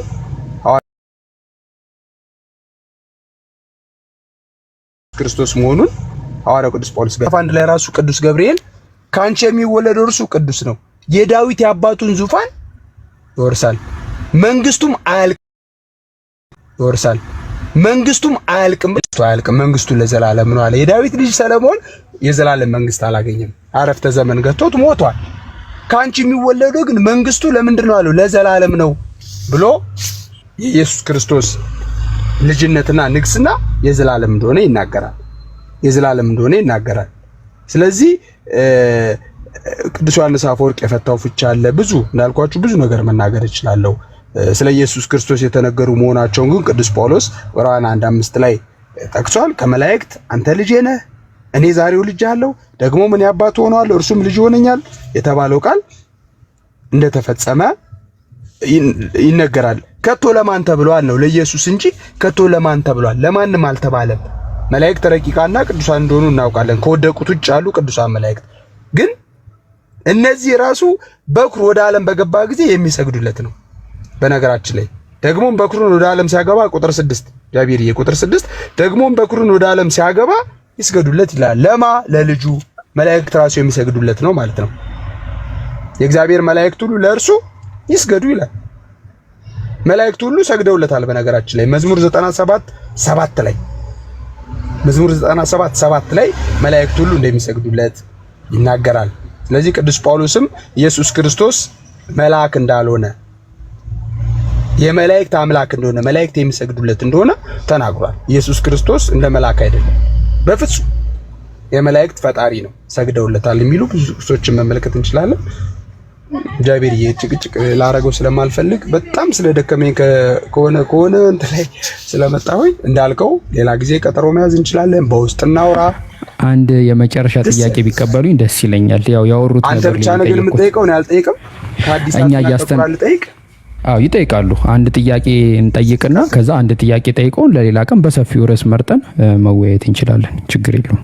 አንድ ጥያቄ እንጠይቆትና ለሱም ያው ድካም ላይ ከሆኑ የማይመቹት ከሆነ እሱም ጥንቅር ማለት ይችላል። እርሶ ይበልጡብናል። እሺ ምን ደሞ ተከተል። እሺ አሁን ጥያቄ ምንድነው? ለኢየሱስ ክርስቶስ ማርያም የባህሪ እናቱ ናት ወይ የሚል ጥያቄ ነኝ ያለኝ መምህር ቢኒያም። ወይም የቤተክርስቲያን መጽሐፍ ጥቅስ ስጠኝ። እኔ ጥያቄ ነው የጠየቅኩት። ማርያም ከየት የራስ ጭንቅላት የፈለሰፈው ከሆነ ይሄ ፐርሰናል የሆነ ነገር ነው እኮ አይመለስም ማለት ነው። ማርያም የኢየሱስ ክርስቶስ የባህሪ እናቱ ናት ብዬ ጥያቄ ቢፈጠርብኝ አይመለስም። ጃቢር 785 ሰው ሞኝ አይደለም። እሺ 785 ሰው ያገናዝባል። እኔ ኦዲየንስ በጣም ነው ማከብረው፣ ባይዘው በጣም ነው ማከብረው። 784 ሰው የሚሳደበው ይሳደብ፣ ችግር የለም። ሶኪ ኮሜንት ማየት ስለማልፈልግ፣ በተረፈ ግን አእምሮ ያለው ሰው ግን ከምን እኔ አሁን ጥያቄ ስጠይቀህ ከቁርአን ተነስቼ ግን ርዕሳችን ስለሚያስለቅቅ እኔ አልጠይቅም። ስለዚህ ችግር የለውም። እሺ ጥቅስ አይደለም ጥቅስ ጠቅስና ወይ ከሐዲሳት እዚህ ላይ እንዲህ ይላል አልገባኝም፣ አስረዳኝ ነው የምልህ። ማርያም የባህሪ ከየት አገኘው? ከምን ቃል መነሻነት ልመልስልህ? ኦኬ ምንድነው መጽሐፍ ቅዱስ ማርያም ኢየሱስ ክርስቶስን እንደወለደችውና ማርያም እናቱ እንደሆነች ይነግረናል አይደለ? በነገራችን ላይ በዚህ አጋጣሚ ኮመንት ላይ የምትስቁ የምታላግጡ ሰዎች የእናንተ መምህር ገብቶ እንደዚህ ቢደረግበት እርር ስለምትሉ በእናንተ እንዲደረግ የማፈልጉትን ነገር እናንተ ሌላ ሰው ላይ አታድርጉ። ሞዴሬተሮች ደግሞ ሙስሊም ይሁን ክርስቲያን የሚስቅ ኢሞጂ የሚለቅ ትርፍ ነገር የሚጽፍ ሰው ሚውት ታደርጋላችሁ። አለባሌ ይሄ ጋጥ ወጥ ነገር የሚጽፍ ሰው ካለ ደግሞ ብሎክ እያደረጋችሁ ከቤቱ ታስወጣላችሁ። ቦታው ስላልሆነ ማለት ነው። ስነ ስርዓት ይኑራችሁ። ይሄ ሰውን የምታስተናግዱበት መንገድ አይደለም፣ ስነ ስርዓት አይደለም። ሞዴሬተር ስላላችሁ ያያችሁ ተከታተሉ። እሺ መምህር ቢኒያም መጽሐፍ ቅዱስን ታሳቢና ዋቢ በማድረግ ማርያም የኢየሱስ ክርስቶስ እናት መሆኗ ይታወቃል። ትክክል ነኝ? ከዚህ ነገር በመነሳት ማርያም የኢየሱስ ክርስቶስ የባህሪ እናቱ ናት ወይ ብዬ ጥያቄ ፈጠረብኝ። ይሄንን ከቻሉ ይመልሱልኝ። ጃቢር ላይ ከቻሉ ካልቻሉ ላልችል እችላለሁ። ሙሉ አይደለሁም። ያው ስላልከኝ መምህር ምናምን ብለህ ስላከበርከኝ ቴንኪው፣ ክብር ያድልልኝ እንጂ ይሄን ያህል ፊት አይደለሁም። የሚጎድለኝ ነገር ካለ አባቶቼ እንጠይቃለሁ። ግን ማርያም የባህሪ እናቱ ነች የሚል የቤተ ክርስቲያን አስተምሮ ሳታገኝ በጭንቅላት እንዴት ፈጠረብህ ነው እያልኩ ያለው። አው የባህሪ እናት ማለት ያው ሰውን ነው የሚወልደው። ማርያምም ደግሞ ያው ወንድ ልጅ ነው የወለደችው። ከዛ ነገር አንፃር እንደ ጥያቄ መጽሐፉ ላይ ካንቺ የሚወለደው ቅዱስ ነው። የሚወለደውም እንደ ሰው ሳይሆን በመንፈስ ቅዱስ ግብር ነው ከተባለ በእግዚአብሔር ኃይልና በእግዚአብሔር ፈቃድ ነው የሚወለደው። ስለዚህ ያ የሚወለደው ከሷ አምላክ ወሰብ ነው እኮ የባህሪ ልጇ ነው። ይሄ ነው ጥያቄ። ማርያም ኢየሱስ የባህሪ ልጇ እኔ ጥያቄ ነው። ጥያቄ ከሆነ ነው በሉኝ፣ ካልሆነ እኔ ጥያቄ ፈጠረብኝ፣ ጭንቅላቴ ላይ ፈጠረብኝ። አሁንም አላነጻጽርም ጃቢር። ቆይ ጥያቄ ግዴታ አንስቼ ፕሊዝ፣ ችግር የለውም መምህር አንስቼ ለምሳሌ ይጠይቁ በቃ ይጠይቁ በቃ ለምን መሰለም አልጠይቀው። አንተ አሁን ጠይቃ አልተመለሰልኝም። መምህር እኮ አይመልሱም። ለዘመናት ክርስቲያኖች ጥያቄ ነው። እኔ እንደዚህ አይነት ሐሳብ የለኝም። ወንድሞች ወዳቸዋለሁ ነው ወይ? እኔ እንደዚህ አይነት ሐሳብ የለኝም። የባህሪ እናቱ ነች የሚል አስተምሮ አይተህ ነው ወይስ የግል ጥያቄ ነው የጠየቀው? የግል ጥያቄ ነው ያለኝ። ማርያም የኢየሱስ ክርስቶስ የባህሪ እናቱ ናት። የግል ጥያቄም አላመጣም። ጥያቄ ፈጥሮ አምጣ። የባህሪ እናቱ ነች የሚል ከየት አመጣ? የግል ጥያቄ ነው። የግል ጥያቄ ያለ መሰረት የባህሪ እናቱ የግል ጥያቄ መጠየቅ አይቻልም። አምጣ መሰረት። አይቻልም። የግል ጥያቄ እዛው ግል ላይ ስለዚህ ግን ኤቪደንስ አዘጋጅተህ ጥያቄ መጠየቅ፣ ኤቪደንስ አዘጋጅተህ መልስ መመለስ ይሄ የዲቤት ፎርማት ህግ። እሺ መምህር ይሄ የመጣው በቃ ተግባባን፣ ችግር የለም። የሚያወያየናል ነው አለመግባባት ሲሆን የለም ከራስ ጥያቄ ነው የጠየቀው እኮ በቃ አሁን በእርሱ አካሄድ መሰረት ከራስ ጥያቄ መጠየቅ አይቻልም። በቃ እርሱ ጥያቄዎትን ይጠይቁ፣ ጥያቄ እንቀበሉት። በማስረጃ ነው ልጠይቀን የሚገባው ነው እያልኩ ያለሁት እኮ። እዚህ ላይ እንዲህ ይላል፣ ምን እናድርግ? እዚህ ላይ እንዲህ ይላል፣ የባህሪውና እኮ ተቀበልነው። መምህር ተቀበልኩት። ከግል ከራስ ጥያቄ አምጥቶ መጠየቅ አይቻልም። እሺ ችግር የለውም። በቃ ሌላ ቀን ወይ በመረጃ እንጠይቃለን። ጥያቄዎትን ያቀርቡ።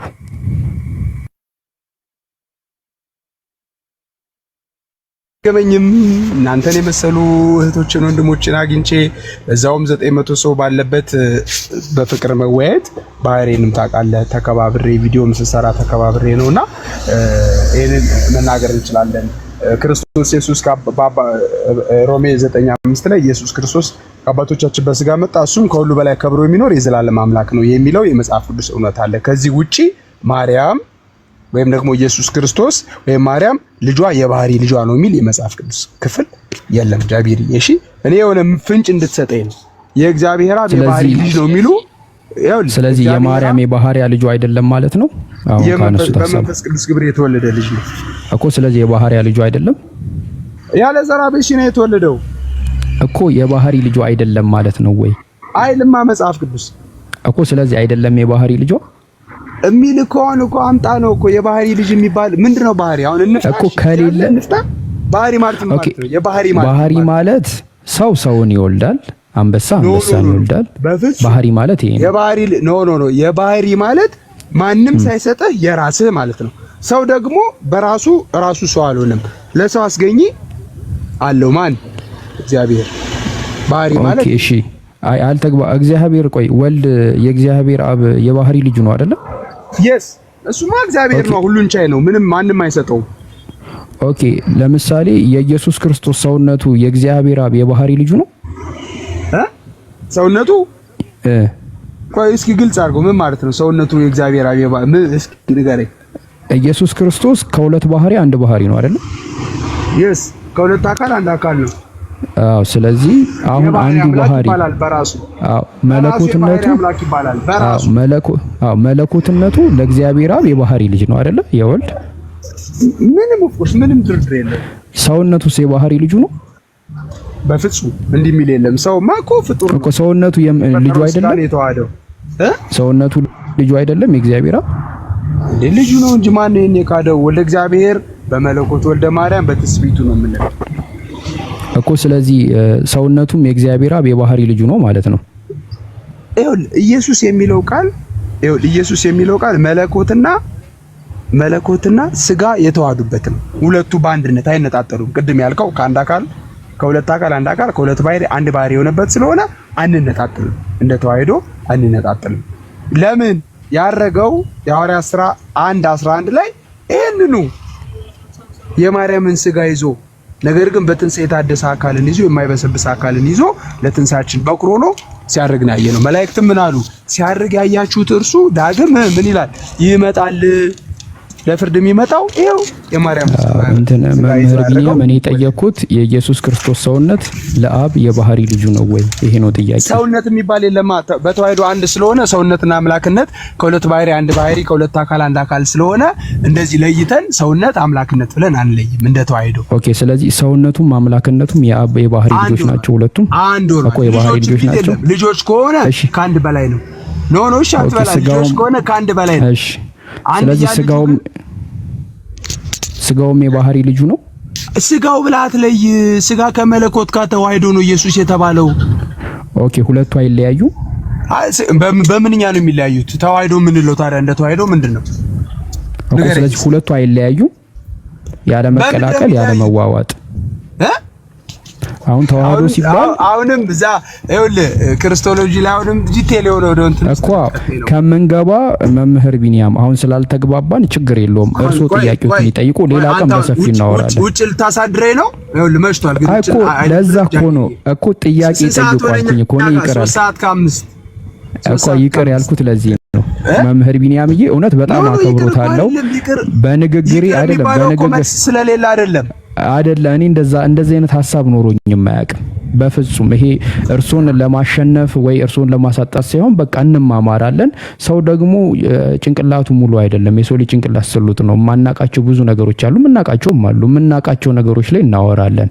እርሶ መልስ ይሆናል ብለው የሰጡትን ነገር አለ፣ እኛ ደግሞ አሚን ብለን ተቀበለናል። ስለዚህ መምሸት ስለሌለበት እርሶ መንገድ ላይ ስላሉ ጥያቄዎትን ይጠይቁና በቀጣይ ዛሬ ያለን ውይይት ለቀጣይ ውይይታችን ጥሩ መንደርደሪያ ስለሚሆን አንድ ጥያቄ ከእርሶ እንቀበልና በቃ ወደ ቀጣዩ ነገር እንሄዳለን። በቀጣይ በሰፊው እርሶ መንገድ ላይ ባልሆኑበት መንገድ በስነ ስርዓት ተዘጋጅተው ርዕስ መርጠን መወያየት እንችላለን ኢንሻአላህ። እኔ እንደዚህ ነው እንጂ እርሶ አልመለሱ ምናምን ብዬ እንትን ለማሳጣት አይደለም። እንደዚህ አይነት ሐሳብም የለኝም። በትህትና በገቦት መልኩ ሊያስረዱኝ ስለሞከሩ በጣም አመሰግናለሁ። ጥያቄ እስልምና ላይ ካሉት አንድ ጥያቄ ጠይቁንና መልስ ሰጥተን ወደ ቀጣዩ ፕሮግራም እንሄዳለን። እንደዛ ቢሆን ይሻላል፣ እርሶንም እንዳናደክሙት። ድካም የለም። ሌላ ቀን ይሁን። ለምን መሰለህ ሌላ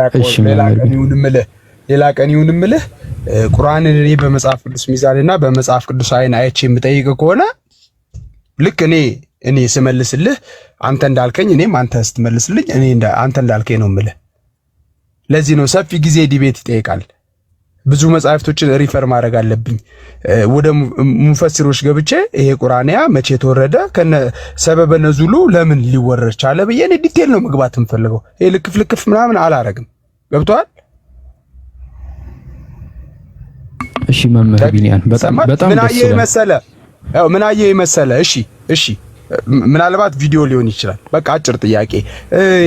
መካ በዓልን ሲያከብሩ ይሄ ቅርጿ ላይ ከርቧ ላይ ሄደው ሙስሊም ወገኖቻችን እዛ ጋር እንግዲህ በእኛ በረከት አይደል የሚባለው እዛ ጋር የሚቀበሉት የሆነ በረከት ሊኖር ይችላል። ወደዛ ሲሄዱ የሆነ የተጠቀለለ ጨርቅ አየሁኝ። ሐዲስ ላይ ደግሞ ሳነብ ምን አነበብኩኝ? ከጀነት ነጭ ሆኖ እንደተወረደና የአደምን ኃጢአት ከመሸከሙ የተነሳ እንደጠቆረ ይናገራል። ግን ጨርቁ ወደ ላይ ተጠቅሎ እዛች ከርቧ ላይ ሙስሊም ወገኖቼ ሄደው ምንም በረከትም በለው ብቻ ነብዩ መሐመድ የሳሙት ስፍራ ሊሆን ይችላል። የምታከብሩትን አከብርላችኋል። የሆነ ነገር ሲያደርግ ጨርቁ ተጠቅሎ አየሁኝና ፕሊስ ጃቢር፣ ስለዚህ የምታውቀው ነገር ካለ የሆነች ነገር በለኝ።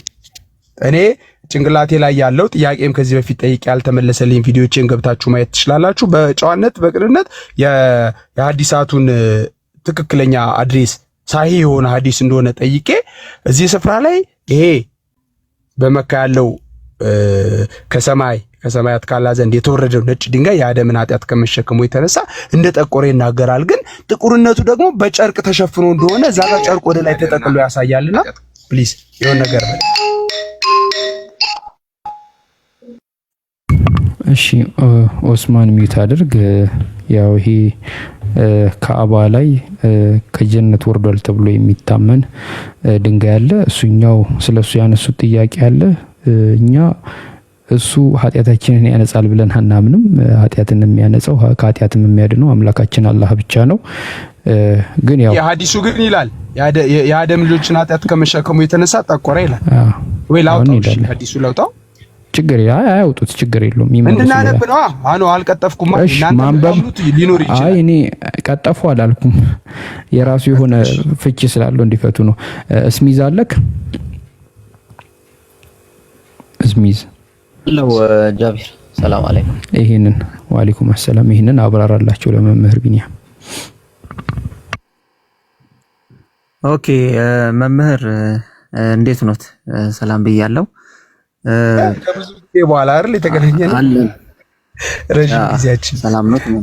ያራራቁን ያሉት እንትኖች እንደ ድሮ በመሃል ገብተን እንዳንወያይ አድርገውናል። በፍቅር በመከባበር የምንወያይባቸው ጊዜያቶች እናፍቃሉ እውነት ለመናገር ነው። እሺ ሐሳቤን አግኝተኛል፣ ሰምተኛል። ስሚዚ ያው ሰምቼታለሁ። ነጥቦ ያለው ምንድነው? ጨርቅ ምናምን ሳይሆን ድንጋይ ነው።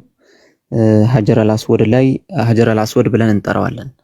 ይሄ ሀጀረል አስወድ አላህ Subhanahu Wa Ta'ala ጅብሪል አለይሂ ሰላም ኢብራሂም አለይሂ ሰላም እና እስማኤል አለይሂ ሰላምን እስልምናችን አስተምሮ ካዕባን ገንብተዋል። በዛን ጊዜ አላህ Subhanahu Wa Ta'ala ከገነት ወይም ደግሞ ከጀነት ያወረደላቸው ድንጋይ ካዕባን ሲገነቡ ማለት ነው። ካዕባን ሲገነቡ ያወረደላቸው አይ ቲንክ ፖዝ ሆነዋል። ሲመለሱ ልቀጥል መሰለኝ። ስልክ ነው መሰለኝ።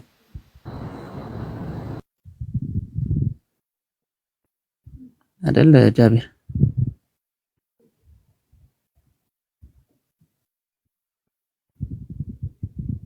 ጃሊ ከፍቱ መሰለኝ። ይሄው እንጠብቃቸው። ጃቢር አለውኝ ወይ? ስልክ በጣም አስቸገረኝ።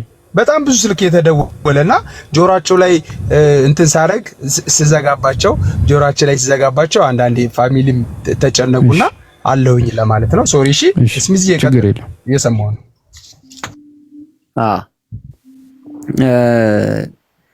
እና ይሄ ሀጀረል አስወድ ካዕባ ላይ የሚገኘው ሀጀረል አስወድ የወረደው ከገነት ነው። አላህ Subhanahu Wa Ta'ala ለኢብራሂምና እስማኤል አለይሂ ሰላም ካዕባን በሚገነቡት ጊዜ የወረደ ነው። በዛ ጊዜ ማለት ነው። በሚወርድበት ጊዜ ከገነት በሚወርድበት ጊዜ ግን ልክ እንደ በረዶ የነጣ ነጭ ነበረ።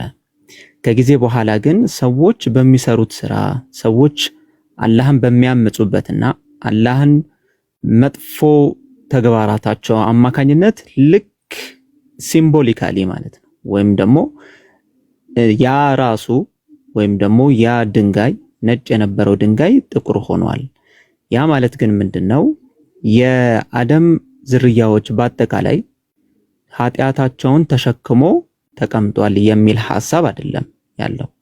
ምናልባት ሐዲሱን ከፈለጉ ከፍተን ማንበብ እንችላለን ቃል በቃል። ግን የሚለው ምንድነው?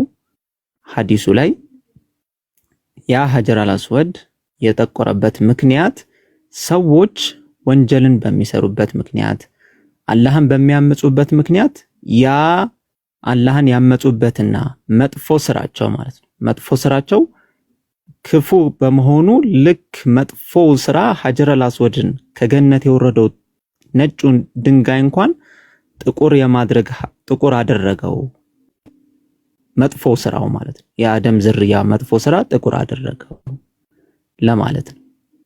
ትንሽ ግልጽ ካልሆኑለት መጨመር እችላለሁ ማብራሪያ ብዬ እንትኑን እኮ አዲሳቱን እኮ በደንብ ከነ ተፍሲራቱ ምናምን እንትን ብዬ የምትለውን ነገር ተቀብዬ አሁን ምን አይቼ መሰለ ኤዱ ያለሽ እንዴ ወይ ልላክልሽ በቴሌግራም በውስጥ ቪዲዮን አንድ ስልክ ነው ያለኝ አንዱ ስልክ ጠፍቶብኝ አሁን ስልክ እንዴት አድርጌ ልላክልሽ ምን አይቼ ነው መሰለ ስሚዝ ሶሪ ዞሮ ዞሮ የሚለቀቅ ቪዲዮ ብዙ ጊዜ አታምን ያ ነው ማለት ላይሆን ይችላል።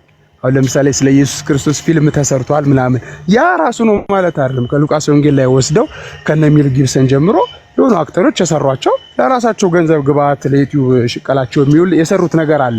ያ ማለት ትክክለኛ ነው ማለት አይደለም። እኔ ያየሁትን ቪዲዮ ትክክለኛ ላይሆን ይችላል። የእስልምና እምነት ተከታይ አማኞች ያው ሃይባውን ዞሮ የራሳቸው የሚያገኙት ዋጋ ሊኖር ስለሚችል ሲዞሩ እዛሽ ከርቧ ላይ ግን ጥቁሩ ጨርቅ ጥቁር ነው ሙሉ ጥቁር ነው። ነገር ግን የተጠቀለለ ወደ ላይ ተሸብሽቦ የተጠቀለለና ከርቧ ላይ የአንግሏ ከርቭ ላይ ደግሞ እዛ ጋር የሚሳለሙት ነገር እንዳለ ሳይ እንዴ እዚህ ሐዲስ ላይ እንዲህ ይላል። ድንጋዩ ነጭ ነው ጥቁር እንደሆነ ጨርቁ ደግሞ ወደ ላይ ጥቁሩ ጨርቅ ወደ ላይ ሲጠቀለል ደግሞ ከውስጥ ነጭ እንደሆነ ያሳያል የሚል ጥያቄ ስለፈጠረብኝ ነው እንጂ ሌላ አይደለም። ፕሊስ ካገኘኝ ማለት ነው ስሚዞ ችግር የለውም። ለምን እዚሁ አልከፍቶለትም? እንደዛ እናድርግ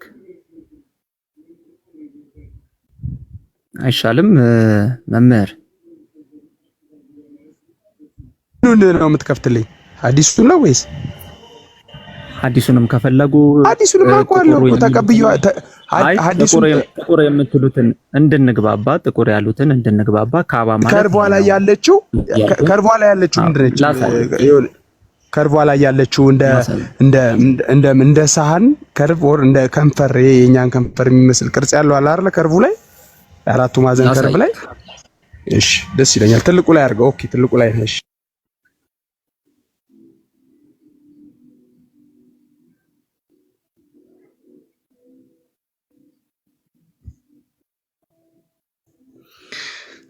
ኦኬ፣ ይሄ የምትመለከቱት ይሄው ካዕባ ብለን የምንጠራው ይሄንን ነው።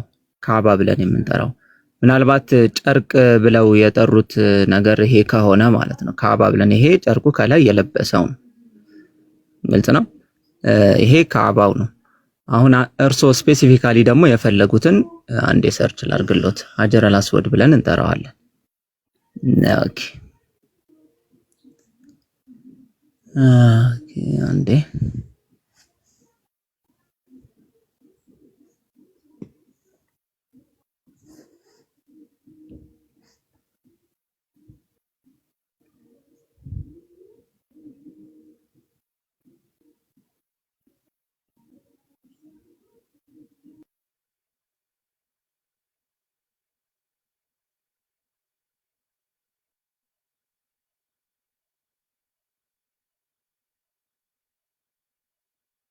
ይሄ ነው አይደለም መምህር?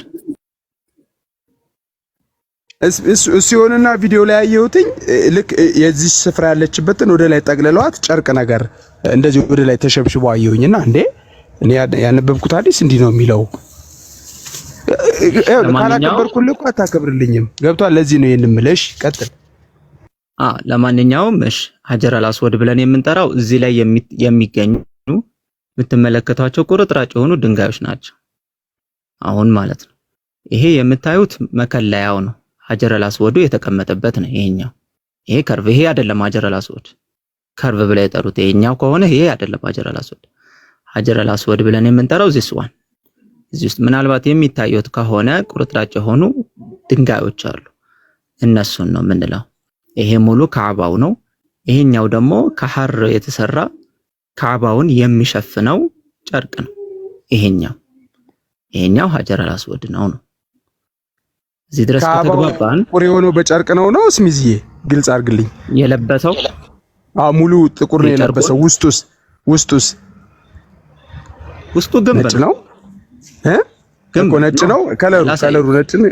የአደምን ኃጢአት ከመሸከሙ የተነሳ ጠቆረ ስላለ ያ ግንብማ ቃል እኮ ምን አይነት እሱን አይደለም ጠቆረ የተባለው እሱ አይደለም። ለዛ ነው ያልኩት ጠቆረ የተባለው። እሺ ላሳየት እሱ ነው። እሺ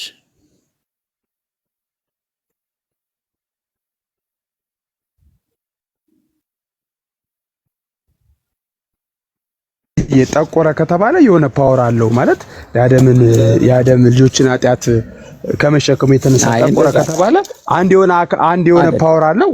ምንድነው? ከላይም ከመወረዱ የተነሳ የሆነ የፓወር ማለት የአላህ ኃይል የሆነ ነገር አድሮበታል ማለት ነው። እንችላለን እንደዛ እንደማለት እንደኔ ጭራሽ አንችልም። አሳየታለሁ። አንችልም። አሳየታለሁ።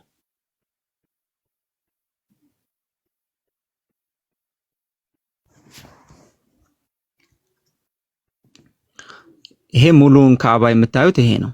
ሙሉን ካዕባ የምታዩት ይሄ ከላይ ያለው እንደነገርኩት ይሄ ከላይ ያለው ጨርቁ ነው ካዕባው የለበሰው። ይሄንን ብንከፍተው ለምሳሌ ይሄንን ካዕባውን ማለት ነው ብናነሳው ብንከፍተው ግንብ ነው የምናገኘው። ስለ ነጭ ስለ ጥቁር የምናወራው ግን ነጩ ነው። ይሄ ነጭ ሆነ ጥቁር ሆነ እኮ ከጊዜ በኋላ ብለን እያወራን ያለ ነው። ስለዚህ በአጠቃላይ ስላለው ስለ ካዕባ አይደለም። ስለ ካዕባ አይደለም። አንደኛ ግልጽ ነው። ስለ ካዕባ አይደለም እያወራን ያለ ነው። ነጭ ነው ወይስ ጥቁር ከጊዜ በኋላ ከገነት ወርዷል። ያ ከገነት የወረደው ነገር ደግሞ ከጊዜ በኋላ ጠቆረ እያልን እያወራን ያለ ነው። ስለዚህ በአጠቃላይ ሳይሆን ስለምንድነው እያወራ ነው? ስለ ሀጀረል አስወድ ስለ ድንጋያ ብቻ ነው እያወራን ያለ ነው። ስለ ሀጀረል አስወድ ስለሱ ስናወራ ቅድም ያሳየሁት ማለት ነው የተሸፈነው ማለት ቅድም ያሳየሁት እሷን ብቻ ነው እያወራን ያለ ነው። ስለሷ ስናወራ ደግሞ ነቢያችን መሐመድ ሰለላሁ ዐለይሂ ወሰለም በጊዜው እሳቸው በነበሩበት ጊዜ ማለት ነው ከጀነት ይህን የወረደውትን ይስሙት ነበር። አላህ Subhanahu Wa Ta'ala ከገነት ያወረደውን ድንጋይ ማለት ነው። ግን ይስሙት ነበር ብሎ ማለት የተለየ ነገር አለው ወይ? ኃጢአትን ያስምራል ወይ? ኃጢአትን ይሸከማል ወይ? በደንብ አድምጡ። ኃጢአትን ያስምራል ወይ? ኃጢአትን ይሸከማል ወይ የሚል ነገር ካለ በፍጹም የለም። ይሄንን በምን እናረጋግጣለን? ታላቁ ሰሃባ ዑመር ረዲየላሁ ዐንሁ ሁለተኛው ኸሊፋ ማለት ነው ነቢያችን መሐመድ ሰለላሁ ዐለይሂ ወሰለም ካለፉ በኋላ በሱ ዘመን ላይ ይሄንን ሀጀረል አስወድ አነሳና ምን አደረገ? ሳመው። ከዛ በኋላ ምን ብሎ ተናገረ? ራሱ ዑመር እኔ የአላህ መልእክተኛ ሲስሙህ ባላህ ኖሮ እኮ አልሰምህም። አትጠቅምምም አትጎዳም ድንጋይ ነህ አሉ። አትጠቅምምም አትጎዳም። ስለዚህ እንደማይጠቅም እንደማይጎዳም ዑመር ረዲየላሁ ዐንሁ በግልጽ አማርኛ ማለት ነው።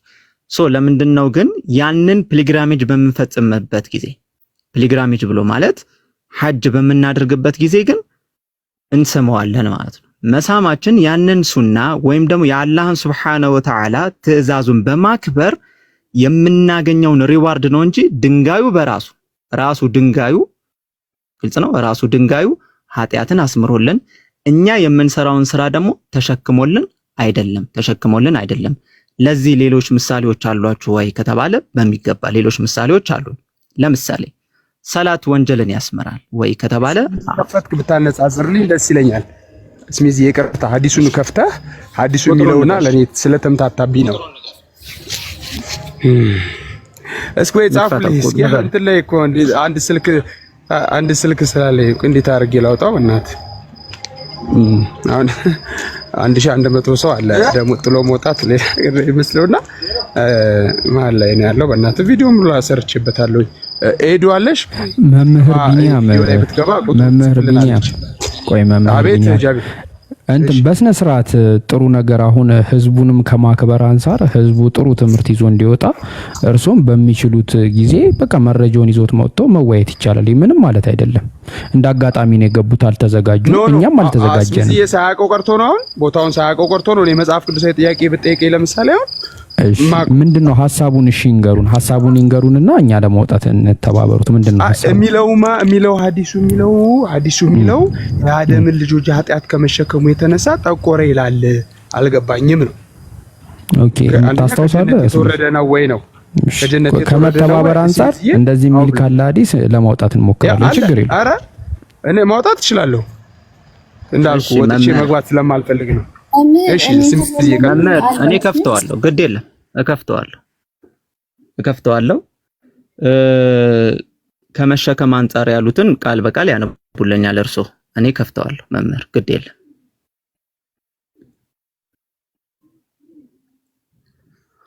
እሺ መምህር ያንብቡልኝ ከታየውት።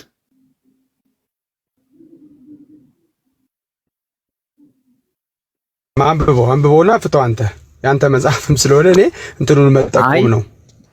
አይ አይደለም መምህር ኢብኑ አባስ ላይ አይደለም። ኖ ኢብኑ አባስ ላይ አይደለም ያለው። በቃ ወይ ወጥቼ ነው። ኢብኑ አባስ ላይ አይደለም ያለው። ያ ኢብኑ አባስ ላይ አይደለም ያለው። አይ ኢብኑ አባስ ናሬት ያደረገው ያስተላለፈው ነብዩ መሐመድ ራሳቸው ያሉትን ነው። ትርሚዚ ላይ የተዘገበውን ነው ያወጣሁት። ያው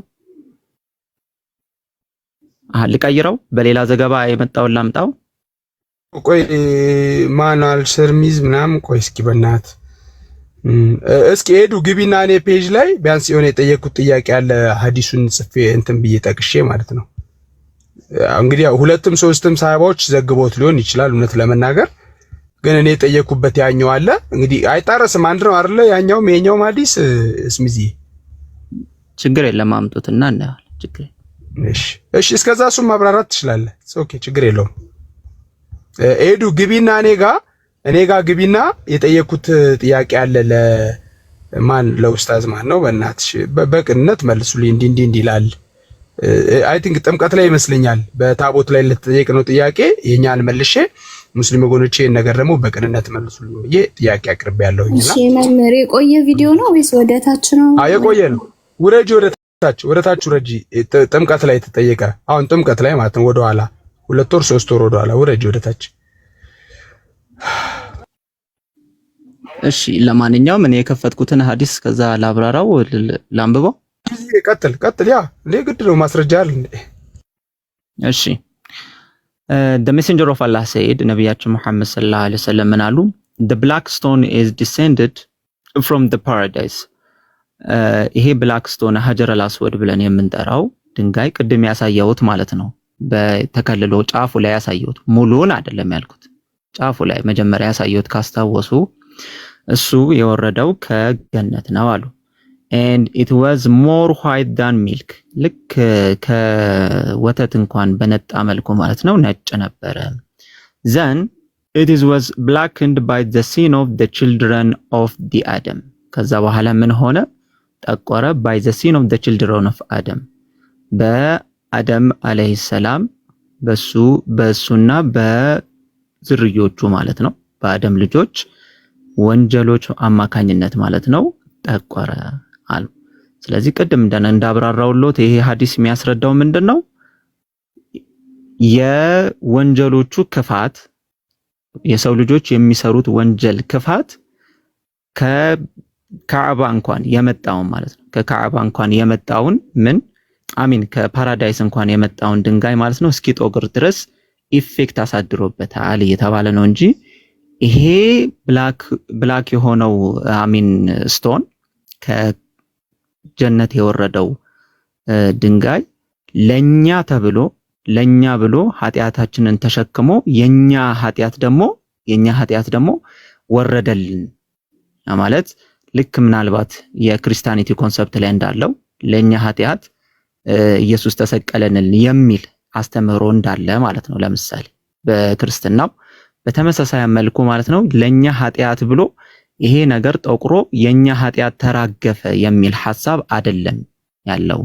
ከፈለጋችሁ ደግሞ የሐዲሱ ማብራሪያ እነ ኢብኑ ሐጀር አስቀላኒ እነሱም እነ ቁርጡቢ ማለት ነው የፈሰሩትን ማምጣት ደግሞ እንችላለን። ምናልባት ግን ሌላ ሐዲሶችንም እሺ ያምጡ። ምናልባት እዚሁ ልቀጥልና ከሳሙኤል ተርሚዝ ጋር ብዙ ልዩነት የለው ብዙ እንትን የለው። እሺ አንዴ ላሳየት ቅድም ያልኩትን ላሳየት እዚሁ ተመልከቱ ሁላችሁም 1000 ምናምን ሰዎች it was narrated ይሄ ሱናን አን-ኒሳኢ ላይ የተመዘገበው 2937 ላይ መያዝ ይችላሉ ከፈለጉ it was narrated Abbas ibn Rabah said I saw ዑመርን አየሁት coming to the stone ወደዚህ ወደ ሀጀር አስወዱ ማለት ነው ወደ ስቶኑ ሲመጣ and saying ብሎ ሲል I know that እኔ እኮ አውቃለሁ አለ ዑመር you are just stone አንተ በቃ just ድንጋይ ነህ had I not seen the messenger of Allah kiss you እንደው ነብዩ መሐመድ እኮ ሲስሙት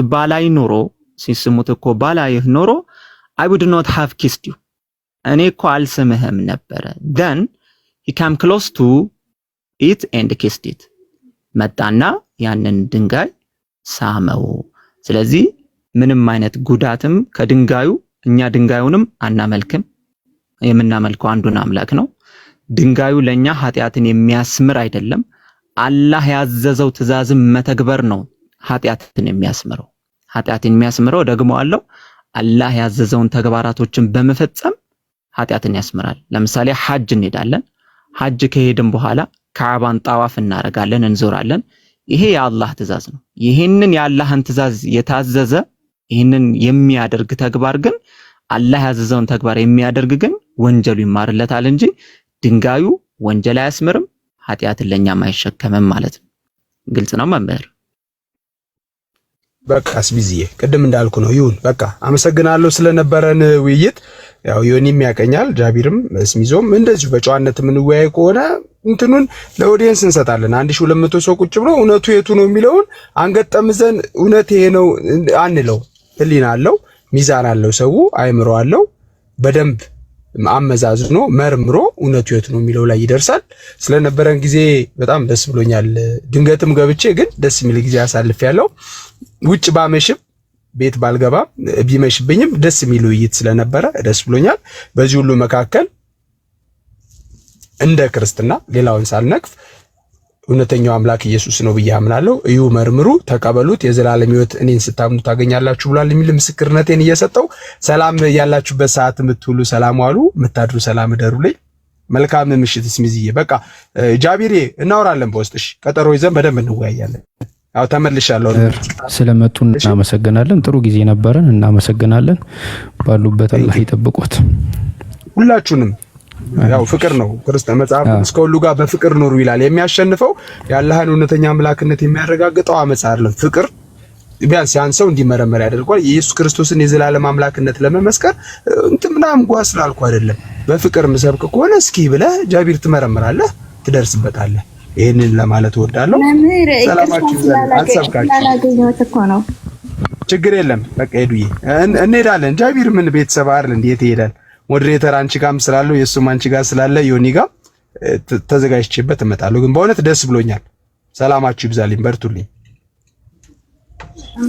ሰላም እናመሰግናለን። እኛም እንደማጠቃለያ እዚሁ ላይ የምንናገረው ደግሞ ምንድነው እኛ ወንጀላችንን የሚያስምረን የሚምርልን እንዲሁም ደግሞ መልካም ስራም የሚመነዳን አንዱ አላህ Subhanahu Wa Ta'ala ብቻ ነው። እኛ ካዕባን አንገዛም፣ ለካዕባም አንሰግድም፣ ለማንንም አንሰግድም፣ ለጻድቃንም አንሰግድም፣ ለነብያቶችም አንሰግድም። የምንሰግደው ለአንዱ ለአላህ Subhanahu Wa Ta'ala ብቻ ነው።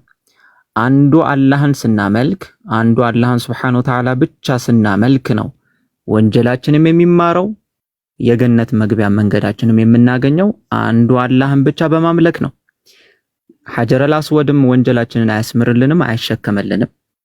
ካዕባንን ማናመልክም ካዕባም ደግሞ ጀነት አያስገባንም። ይሄ ጀስት ስቶን ድንጋይ ነው። ድንጋይ ደግሞ አይጠቅምምም አይጎዳምም። አላህ ጥቀም አላህ ጉዳ እስካላለው ማለት ነው።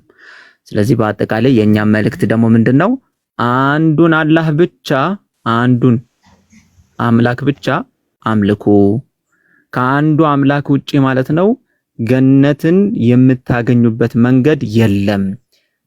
ዒሳ አለይሂ ሰላም ወይም ደግሞ ነብዩ ዒሳ ወይም ኢየሱስ የአላህ ባሪያና መልእክተኛ ናቸው። የአላህ ባሪያና መልእክተኛ የሆኑትን ደግሞ አታምልኩ በማለት እኛም ጥሪያችንን እናቀርብላችኋለን። ጃቢሮ ቀጥል። እሺ አሪፍ ጊዜ ነበረን። ያለውን ሐሳብ ለመጠቅለል ያክል አልহামዱሊላህ ረቢል ዓለሚን ሙስሊም ላደረከን ለዓለማቱ ጌታ ክብር ምስጋና ለአንተ ብቻ ይሁን እላለሁ። እኛ ሙስሊሞች እኔ አብሶ ሁላችንም ሙስሊም የሆነው ሙስሊም ሆነምንም እስልምና ላይ የጸና ነው።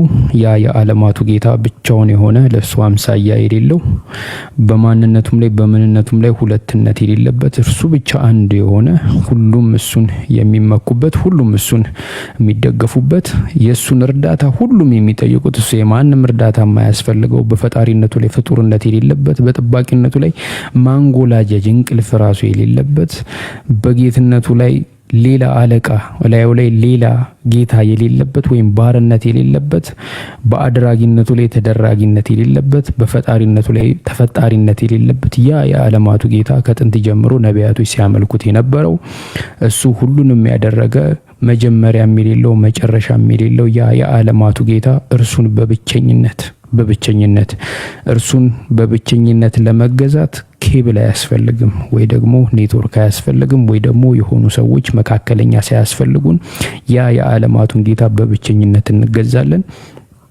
ከማንምና ከምንም በላይ ያ የዓለማቱን ጌታ እኛ እንመጀንበታለን፣ እንኩራራበታለን፣ እሱን እኛ እንገዛለን ብለን ደረታችንን እንነፋለን። እሱን በመገዛት ውስጥ ደግሞ የዘላለም ሕይወት እናገኛለን ብለን እርግጠኞች ነን፣ እናገኛለንም። እሱን የዓለማቱን ጌታ ያለምንም በቃ መካከለኛ በብቸኝነት እንገዛዋለን። እሱም በብቸኝነት የሚገዛ ሰው ሙስሊም ይባላል። እሱም በብቸኝነት የሚታዘዝ ሰው ሙስሊም ይባላል። እሱን የምንታዘዝበት ደግሞ መንገድ ኢስላም ይባላልና ከጥንት ጀምሮ ያው ነቢያቶች ይህንን ነበር ሲያደርጉ የነበረው። እኛም የነቢያቶችን ፈለግ ተከትለን እሱን እያደረግን አለን። አላህ ሁላችንንም ጽናቱን ይስጠን። እንግዲህ እስልምና ላይ ያሉ ወገኖችን ደግሞ አላህ ሂዳውን ይስጣቸው እንላለን። እኔ በእኔ በኩል ለዛሬ የነበረኝ ነገር ይሄ ነበረ። ዮኒ ቤትህን ከፍተክ ጥሩ አድርገህ ስላስተናገድክ እናመሰግናለን። እኔ በዚሁ ጨርሳለሁ። ሰላም አለይኩም ወራህመቱላሂ ወበረካቱ። ለወገኖቻችን ሰላም ለእናንተ ይሁን። በያላችሁበት አላህ ይጠብቃችሁ።